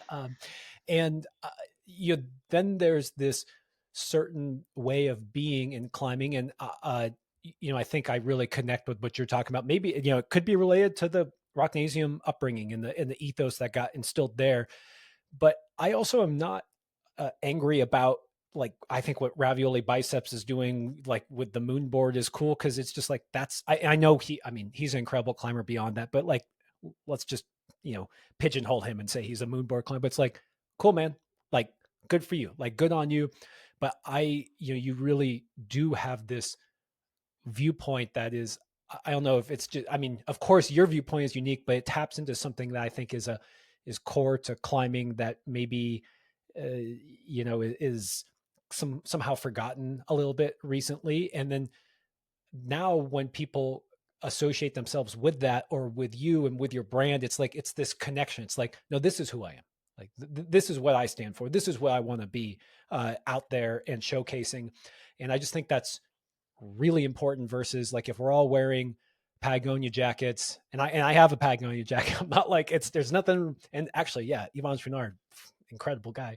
But it's like, what does that mean? It's like, I don't know. Like, it doesn't really mean anything. But why I climb and what I choose to do when I climb, it sounds to me like what you're doing like encapsulates it a lot better than Nike does. Sorry, Nike. I mean, I like Patagonia. I don't know if I would necessarily use this as an example, but like no one at Patagonia like really is gonna care if they see you at the boulders wearing Patagonia. Whereas like I see someone wearing anti-grav at the blocks and I'm like, fuck yeah, that's sick. Like that's really cool. Like, and I think that like part of the reason that I brought on Salvo and Lucas is because I see in them a potential in like the outdoor world that like none of the other brands see in them, and they're like, well, they don't have, X thousand number of followers and they're not going to garner this much money for us, so we don't view them as valuable. And I'm like, these are the two strongest Canadians doing the most development for Squamish. I see that as huge value for the Canadian climbing community. And like, I feel like that's a great reason to sponsor them, aside from them just like being my friends. But like they're like young and motivated and like have a long amount of time to develop a ton of rad new things, and they're like psyched on that too. Like they're really motivated to do new stuff and to like contribute to the communities that they climb in. And I feel like it's not necessarily something that I can be like, oh, I'm gonna like, measure these metrics that these other companies are doing to like garner how much money I should pay you. It's like, no, like you guys are doing rad shit and I know you're going to be doing rad shit and I don't need to like overthink it. So like I want to support you guys on like coming on trips, and like stuff like that. I feel like I can't, measure whether or not it's like a good financial decision for anti-grav. And it's like, I just don't care. It's like, I want them to have that experience and to like provide inspiration for other kids to be like, yeah, I want to like get better at climbing and go travel to other places. Like, I want people to view climbing as like a vehicle for their travel and their life and not just like this other thing that they do. Because I feel like one of the things that's so sick about climbing is that it is so much bigger than just climbing.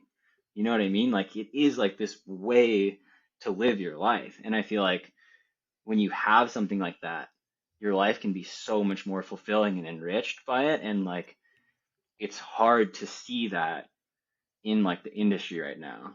Or at least that's how it feels to me. Like it's not celebrated like climbing as a way of life rather than just like climbing for the pursuit of difficulty or for sponsorship or whatever, or like, you know, getting a bunch of views on your reel or something.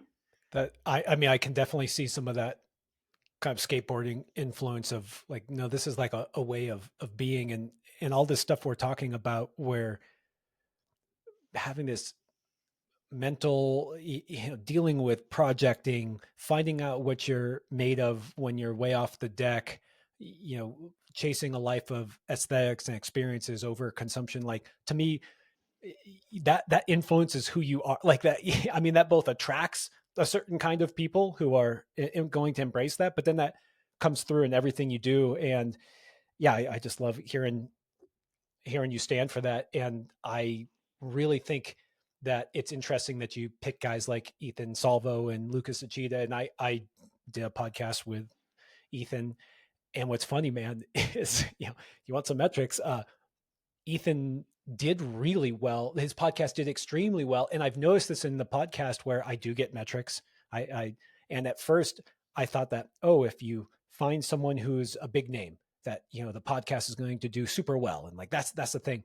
But what's interesting is that that's not exactly how it works out. And some of the most popular podcasts I've had are with characters who probably just speak to the core people that we're talking about. And like David Fitzgerald, his podcast did extremely well. And I mean, how many people, like if you stop people in the local gym, they probably don't know who David Fitzgerald is yet, because man, is that Mhm. guy got the strongest fingers ever. And so I think that embracing that ethos is having that ideology, or I don't know, ideology can be a fraught word, but that ethos that you love and stand behind is the way forward. And honestly, I try to do it here too. So that's why I love talking to you about it. Yeah, I mean, climbing is like, I think that climbing is like a gift in a lot of ways, and like climbing has made my life way better. And so if I can help people see that climbing can make their life better, like if there's a space where they feel like it's okay to be obsessed with this thing, no matter what level they're at, and that they can like shape their life around it, I think that that will make their life better, and like that adds value to the climbing world. And like that's what I would hope that, myself and with anti-grav and like anyone that I can inspire would add to the climbing world, is like building this space where people are like feel like they can be themselves and be motivated on whatever they're psyched on. And I think that like right now it's trended towards closing the doors on that, and I'm like trying to open like, my own little door. But I think that like in the next handful of years, like climbers are tapped into like the actual climbing world, right? And like these brands, like the big brands are not tapped in. And I think that like they're missing out on the fact that so many climbers are like hungry to feel that connection with these companies, and they don't feel it. And like in the next handful of years, there's going to be like a lot of new companies popping up that are owned by climbers. And I think it's fucking rad. Like I think that we need it more than ever. And I think that it's going to like hopefully create a lot more space for people to like, connect with these brands that they feel are, the ones that are most suited to them, or like that they want to live by. So yeah, I feel hopeful, but at the same time, it's like, yeah, going up against big names. So.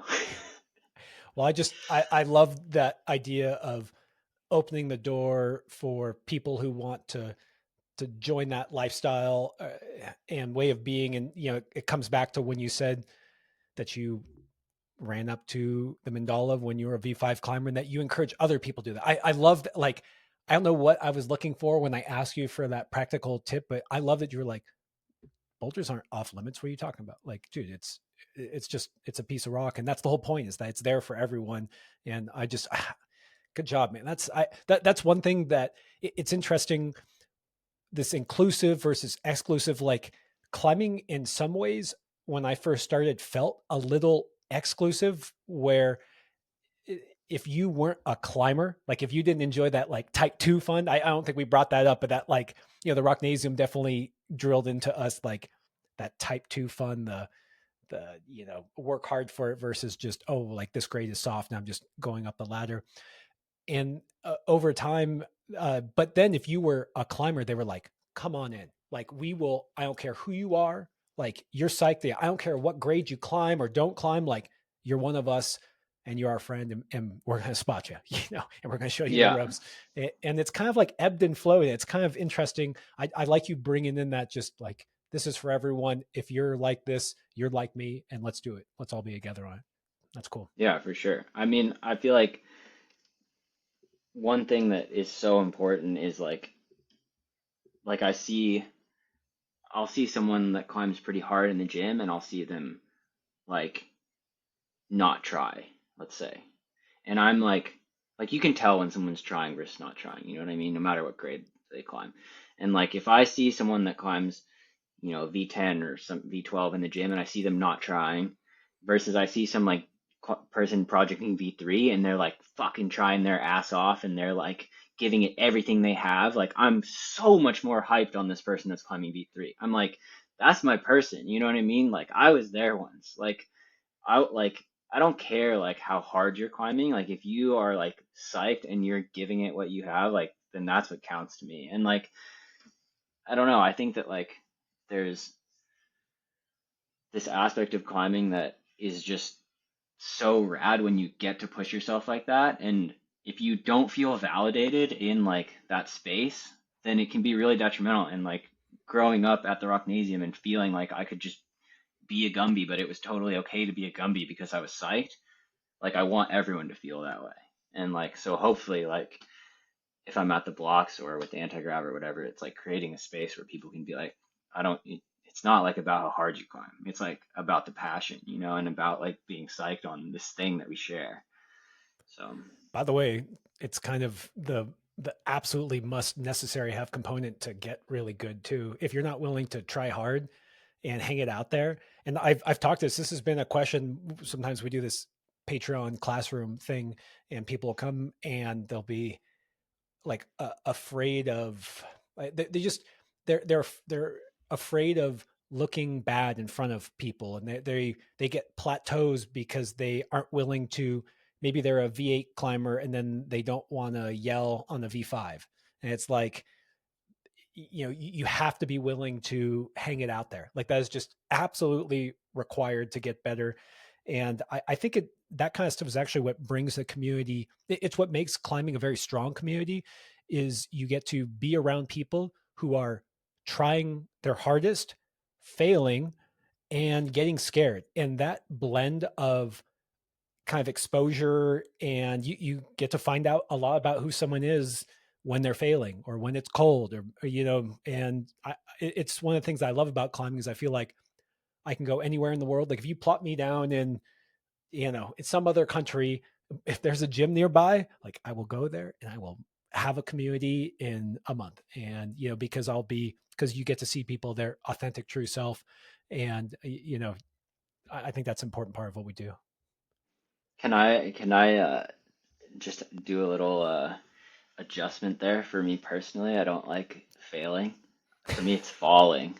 Like you can see people falling, but like they're getting back up and they're trying again, they're not failing. And like I think that the ideas of like failure and success are like so ingrained in like our society of like success is sending and failure is not sending. But I feel like there is inevitable not sending before there is sending, and it's not failing to be trying to reach sending.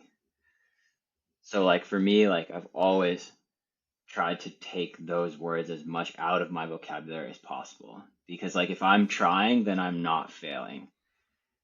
And I think that like it's detrimental for me personally to feel like if I have that in the vernacular and I'm thinking about myself either quote unquote succeeding or quote unquote failing, then it's putting me in this box of like it's a binary outcome, and also it's this it's like a lot of baggage of like, oh, I'm a failure if I don't send, like no, that's like fucked up. Like I'm still trying, I'm doing my best, like I'm like shaping my whole life around trying to like do these boulders or whatever it is that you're trying to do. Like if you're a climber or not, like whatever you're trying to do, if you're like still trying and it hasn't worked out yet, that doesn't mean that it's not going to work out. But you're definitely not failing if you're trying. And I think that this is like kind of an old throwback to like maybe some Dave Graham wisdom or something. But he's like, I don't know if he specifically said that, but I feel like he's just always on that, like trying inherently is not failing. Like they're just, it just negates it entirely because like you can't do more than try. You know what I mean? Like you can do other things to like set yourself up to like give yourself better chances, but by showing up and like doing your best, like you can't do more than that. So then like how can you like take like don't attack yourself more by like putting a hard word on it, you know what I mean? Easier said than done, but Dude, well said. I always, yeah, I always try to be, I always encourage people to be careful about their thoughts and their words. But like you were just saying, it, some of these things get so deeply ingrained that the things that are the most obvious are the most invisible. Like using that word failure, you know, I, yeah, I don't want to add anything. That was really cool, man. That was beautiful. Well, you know, if you like what if you like what Keenan stands for, and you get it, and if you've listened this far in the pod, you do. You know, anti-grav is you know, the kind of brand that supports someone like you. So thanks for building that, and I just hope it, I hope it leads the way for other people to take their unique visions and encapsulate it too. And I just, I mean, climbing is varied, and I connect with what you're putting out there, but there's going to be other people who don't, and that's okay too. And you know, like let you know, I always say like, don't critique it, build it. Like if you don't like the way something is, build something and replace it, and that's exactly what you're doing. So, love that, man. And before I let you go, I was hoping to get a pro tip from you, even though you just threw down one that blew my freaking mind. I think let me find it. I had it written down. I think we basically already went over it, That happens. um but yeah, basically my pro tip I guess would be like don't be afraid to take your own path.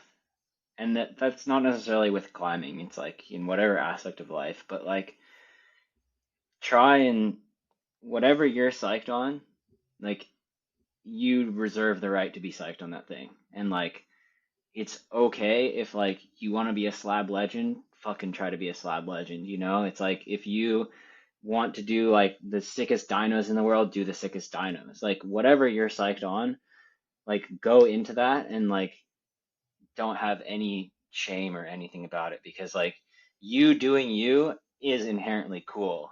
Whereas like you feeling like you need to fit a mold of like what you think the climbing community wants you to fit is like not going to bring you lasting satisfaction. And if you can like find the thing that you're super motivated on and just follow that and like really push yourself in that direction and like believe in yourself in that, then no matter where you get with it, you'll find a lot more satisfaction than if you are trying to like fit a mold of something else.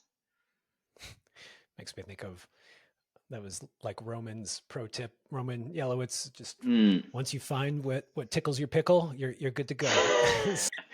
Sounds exactly like what he would say. uh, okay, I don't want to. That was beautiful advice. I just want to pick at a little bit because it's something I struggle with. Where I really like aesthetics too, Keenan, but sometimes I wonder if I head towards things because I'm good at them. Like, you know, there's a certain style that I really excel at, and there's certain ones that I don't.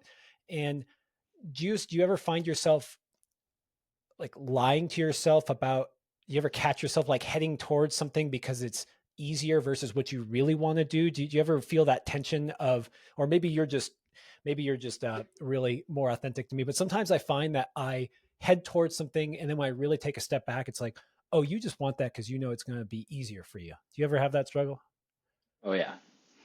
Yeah, for sure. I mean, I think that one for me is like it comes in waves of like trying to repeat stuff and like to like do a bunch of volume versus like projecting and like putting in more time. And like last summer, like I was like focused on repeating and like trying to build and like I don't think it was a bad thing for me to be doing like because I needed to have some confidence like I hadn't climbed like in my mind, like something that was like kind of hard for me in my style, or like, in a way that would like basically boost my ego. And when, and so I was like, okay, I'm going to try and do X, Y, and Z. And then what was weird is like I did them, but I didn't find that like deep satisfaction that I get from like doing something new or something that like pushed me in a way where I wasn't sure if it was possible for me. It was more just like, oh, I'm pretty sure I can do these. They're pretty damn hard. Like I want to stand on top of something. And I don't think that that's necessarily bad, but it's like it comes and goes in phases. And I think if I stay there, then it's bad. But it's like, okay, I did that, and then I was like, oh, I'm like glad that I did this stuff. I do feel more confident for sure. I was like, oh, okay, I feel stronger. Like I tried these things before and I couldn't do them, and now I can do them. Like pretty objective measures of progress. But now it's like I can take that confidence so that I can do what I actually really care about and like work on these other longer term projects. So I don't think you need to beat yourself up about it too much. It's just like a phase, And like there's certain things that there's aesthetics aspects that I prefer also because I think it is a style thing. Like I prefer arrettes because I like squeezing. And so it's like there's some aspect of like me being better at that that makes me a little bit more drawn to it sometimes too. And then like yeah, maybe like a crazy slab or something I'm not going to be as drawn to, and it's like I'm not that good at slab. So Really? After all your time in Yosemite? yeah. Is do you have any? We've talked a lot about aesthetic boulders. Do you have your uh, sight set on any ropes or big wall? Anything that's a little higher off? Well, you already go half the deck. Anything that you would want to protect? And how do those aesthetics change compared to bouldering? I think that they stay in line with bouldering in that like so the main thing that I've always felt drawn to in bouldering is when there's a line and it's obvious. And I feel like that's easier to find in bouldering. And part of the reason I think arrettes are cool is because the feature is the line. It's like fairly obvious. Whereas like with faces and stuff, it can be like, especially with sport climbing, I would say, it's really hard to see lines. It's like there's a huge wall and there's just holds everywhere and like you can go up pretty much everywhere. And so like the things that I'm psyched on are like singular lines. Like I'm pretty psyched. I was actually chatting with Ethan about Salvo about Cobra Crack this summer potentially. I've tried Magic Line a little bit, which I would like to try and do one Ooh. day. And they're just like splitters, like there's a line. It's a very obvious thing. You're like, oh, that just makes sense. Like it's cool. Like to me, visually, it's cool. And then like Dreamcatcher, I still want to try and do. Yeah, I was gonna ask, so clearly Dreamcatcher, like when you said Ethan Salvo and you're up there in Squamish with Cobra Crack. Do you think it matters that it's traverse? Like, does that bother you at all? I don't know. If, a It traverse is a takes little away brutal to no, call it I just a I know what you're traverse, but saying. I'm definitely more psyched on the up climbs, but it's trending upwards. But it's definitely pretty sideways. But it's like it's kind of the rare thing of like one thing that I've always maybe had more trouble with is like sometimes with harder climbs that are more aesthetic, they're not as fun. Like the finish line is a great example. It does not climb very fun. It's pretty unpleasant. It's like weird climbing. Whereas like Dreamcatcher is super fun. Like you're just bouldering on a rope, but like heel hooking, jumping, shouldering, like every type of hold used, like power climbing. Um, and so like that aspect makes it easier in some level too, where it's like, oh, it's actually just really fun as well, which is hard to find. is that the style that you like? I guess I always think of you as being such a good technical climber because of all the things you've put up in Yosemite. But do you like, are you more drawn to that physical, powerful heel hooking style versus like a vert face? Well, I would say heel hooking is probably my forte. If I have to choose like one thing that I would say is like the thing I'm best at, I would say heel hooking. So I've always, I don't know if I would say drawn to it, but just like compression stuff, I think is like the most fun for me. Just squeezy stuff. Like room service, like the room service proj is like, I'm super hyped to go try that more. Like I've been trying that off and on for a long time, and like that one is incredible. And like, yeah, I'm Dude. what stacked like 10 feet where you got Dreamcatcher hanging over I it, know, right? Singularity rooms. And then I know there's some other stuff on that wall that's hard as hell. It just always looked that like, what were those vertical 514 somethings that only like Mike Foley can do? They just look so, I always am like in the summer, I'm like looking at those holes. I'm like, that's not Nothing climbable. Like you there. just Yeah. slide off. Like, yeah. Oh, good stuff, man. Really appreciate it, Keenan. I'm gonna take the opportunity to plug A Little Life, which is an incredible film, an incredible climb you did in Bishop, and a film that you did, videoed by Eric Bissell, mainly just OG. That if you know, you know, awesome dude, and David Fitzgerald was part of that editing, I believe, as well. So I just love that film. I want to put out there, and I'll also just plug for you. I mean, I'm making it sound like an ad, but I love what you're doing with anti-grav. This is not an ad. This is not sponsored. It's just me helping out someone doing something cool. And yeah, if there's any media you have coming up or any drops that are coming up, just if you can point people there, I'd love it. Yeah, I have. Well, hopefully I can do this project in the next few weeks, and then if you want to do like follow up, I'd be psyched to chat more about it because I've been trying for a long time. And I got really close the other day, but there will be an anti-grav spring drop in March at some point, which I'm pretty psyched about. This will be, when is this cast coming out? I don't know, February, mid-February or something. might Okay, might then be perfect. I can plug these right now. But basically, I finally made a good pant, and Ooh. I'm super fucking psyched on them. And they are, I think, just actually a really good climbing pant that doesn't look like a climbing pant. So hope people like them. But I've really put a lot of work and time into these, so I'm pretty psyched and like designed them ground up. So God, I love when people. So you clearly have gone extremely deep into climbing and been very meticulous about it. And I love when people like you take that deep dive into kind of adjacent products. Like uh, Jared Roth talks about shaping and just how deep he goes. Will Anglin talked about building along with his team. So I want to, the TB2, and just I love when you guys go into something and go just as deep. And so, yeah, psyched for that drop. Psyched to, I know what project you're talking about. We won't spray, but good luck. That will be a great addition to the world. And thanks for all the other additions. And yeah, thanks for coming on, man. Would love to have you back on anytime. sweet. Yeah, thanks for taking the time, Josh. Fun chatting. All right, take care, Keenan. Till next time, Yeah, man. you too, man. See ya. Okay, so that was the end of the pod, and it was a great pod. But right after we clicked stop, I realized that there was another question I wanted to ask Keenan. And so here it is. Here's a little more behind the scenes of Keenan being Keenan. Enjoy. I got a question from Joel Rusher, mutual friend of ours. We were in Squamish all together around 2014. I mean, you were climbing strong, but you weren't quite the Keenan Takahashi that everyone looks up to today. And me and Joel just wanted to know what the hell happened after about 2014 or 15. So in 2000, I actually remember this trip now that you brought up that he was in Squamish because Joel spotted me on uh, physics hyperbole. It's V9, kind of like the traversy thing. And this was Team Broken Heart. I don't know if you That's remember, right. or I don't know if you were part of the Broken Hearts, but like it was a bunch of dudes who'd all either gotten dumped or like recently broken up with their girlfriends, and there was like a lot of drinking and partying and like bad climbing in sweaty conditions in Squamish.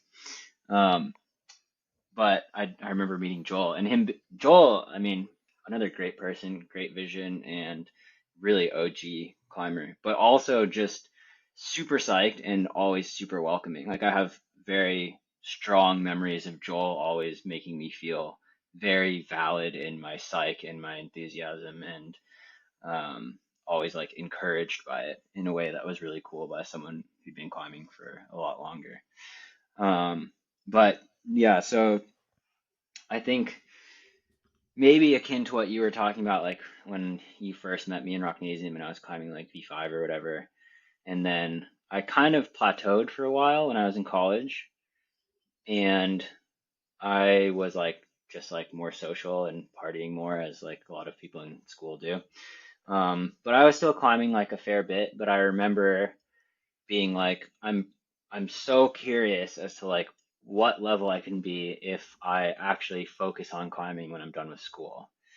And I remember I graduated, and like right before I graduated, I was climbing a lot more actually, in senior year, and I was partying less and like drinking a lot less, and I'd put on like a ton of weight from drinking and partying, and like finally was like losing that. So basically, I'd like been putting on weight at the same rate that I was gaining strength, and then like stopped partying because I was also like done with school and like didn't have that much money and was just setting, and so I had like very little money, and I was like, okay, I can't spend it on alcohol, like that's not like a good use of my money when I'm trying to go climbing.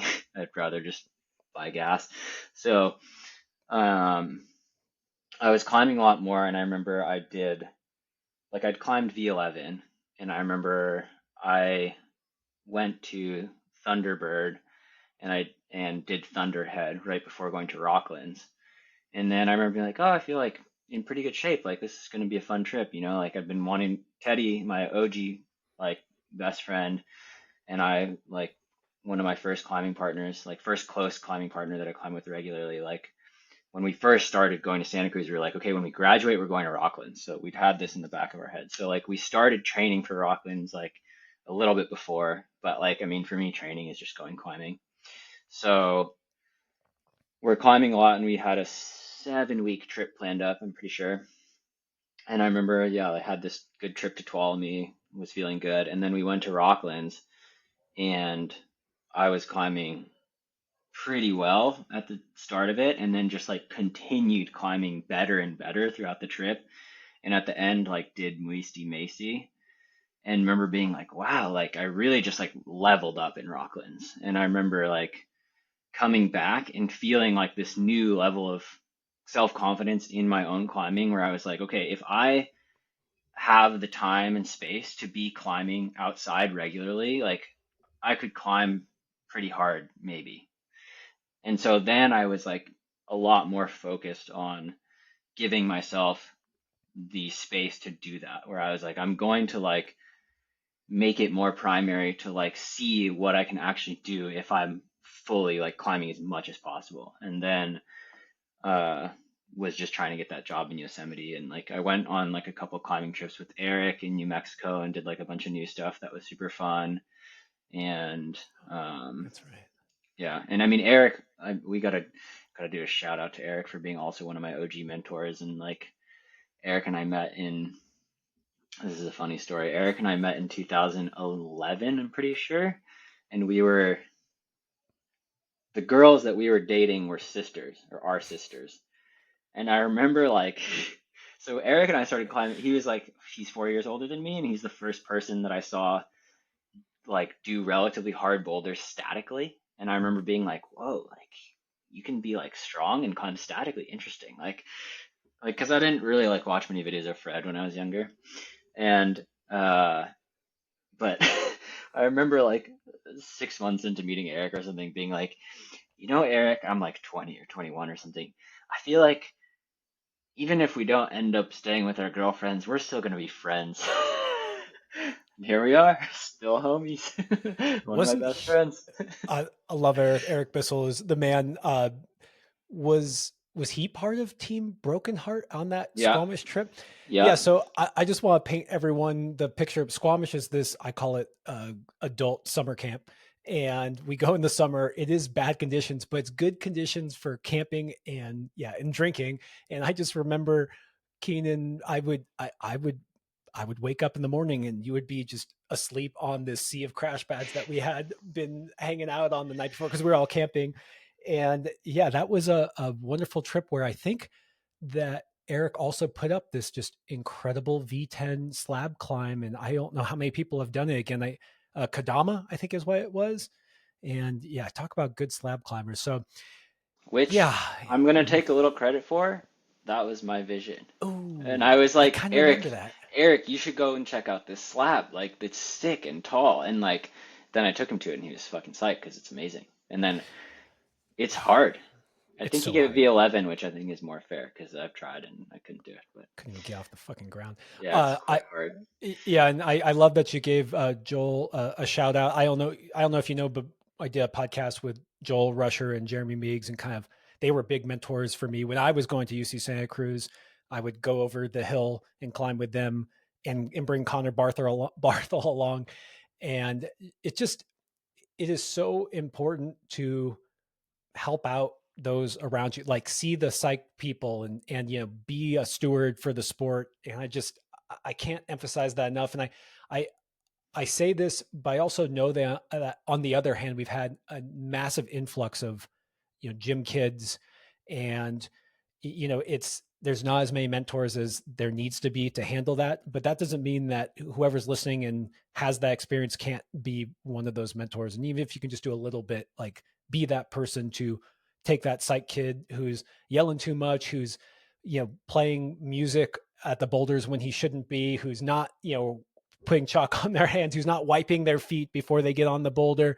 Like, be that mentor. And it sounds like you had that, and now you're doing that too. So that's cool, man. I love those memories. Yeah, some good times for sure. That was a crazy summer. That was a wonderful summer. I love Physics that. hyperbole was like one of the only things I did. I remember it was like I climbed so bad that summer.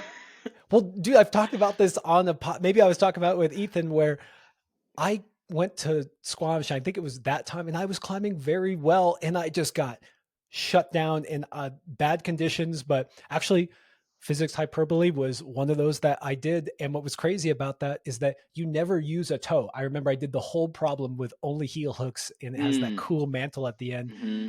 And I did it right as the rain came in, and I drove off to the airport with Connor Barthel. Thanks for that ride in the rain, Connor. Uh, Dude, I should show you this video of me on physics. It's actually pretty fucking sick. Like the level of effort is like pretty fucking insane on the mantle actually. Um, I don't think that one can see the light of day, but that's right before the stash. That was the oh, last pre-stash probably. dude, you gotta share it. I have a video of me doing it, and Dude, it's amazing. We could do a side by side. yeah. I love But it's Squamish. I love actually this. sick. It's like one of those videos where I'm like, oh, like I still see it in myself then. Like the effort is there, Like and that's like I think what goes a long way. You can't fake it, and you can't get anywhere without it. There is, no matter what it may look like when the best climbers are climbing, I promise you that they know how to give 110%. And that's like, just for me, that's always like, there's all this training stuff and hangboarding. I'm just like, dude, if you don't know how to try hard, I know that that's a topic that we had thought about getting into, just that skill of effort. But yeah, if you don't have that, it's just like, that's step one. That is always step Totally. one. Yeah. Yeah. All right, man. I'll let you go. I'm gonna still try to ask you for that physics hyperbole video. Please let Yeah, I'll that see try the and dig light it of up. day. It'll be It's beautiful. amazing, honestly, because I found it when I was looking for a little life footage and I was like, holy shit, this is pretty sick actually. Nice. All right, good stuff, man. Appreciate it again. And yeah, that's our uh post ending B roll, but Uh-huh. still gold. Some Okay. BTS.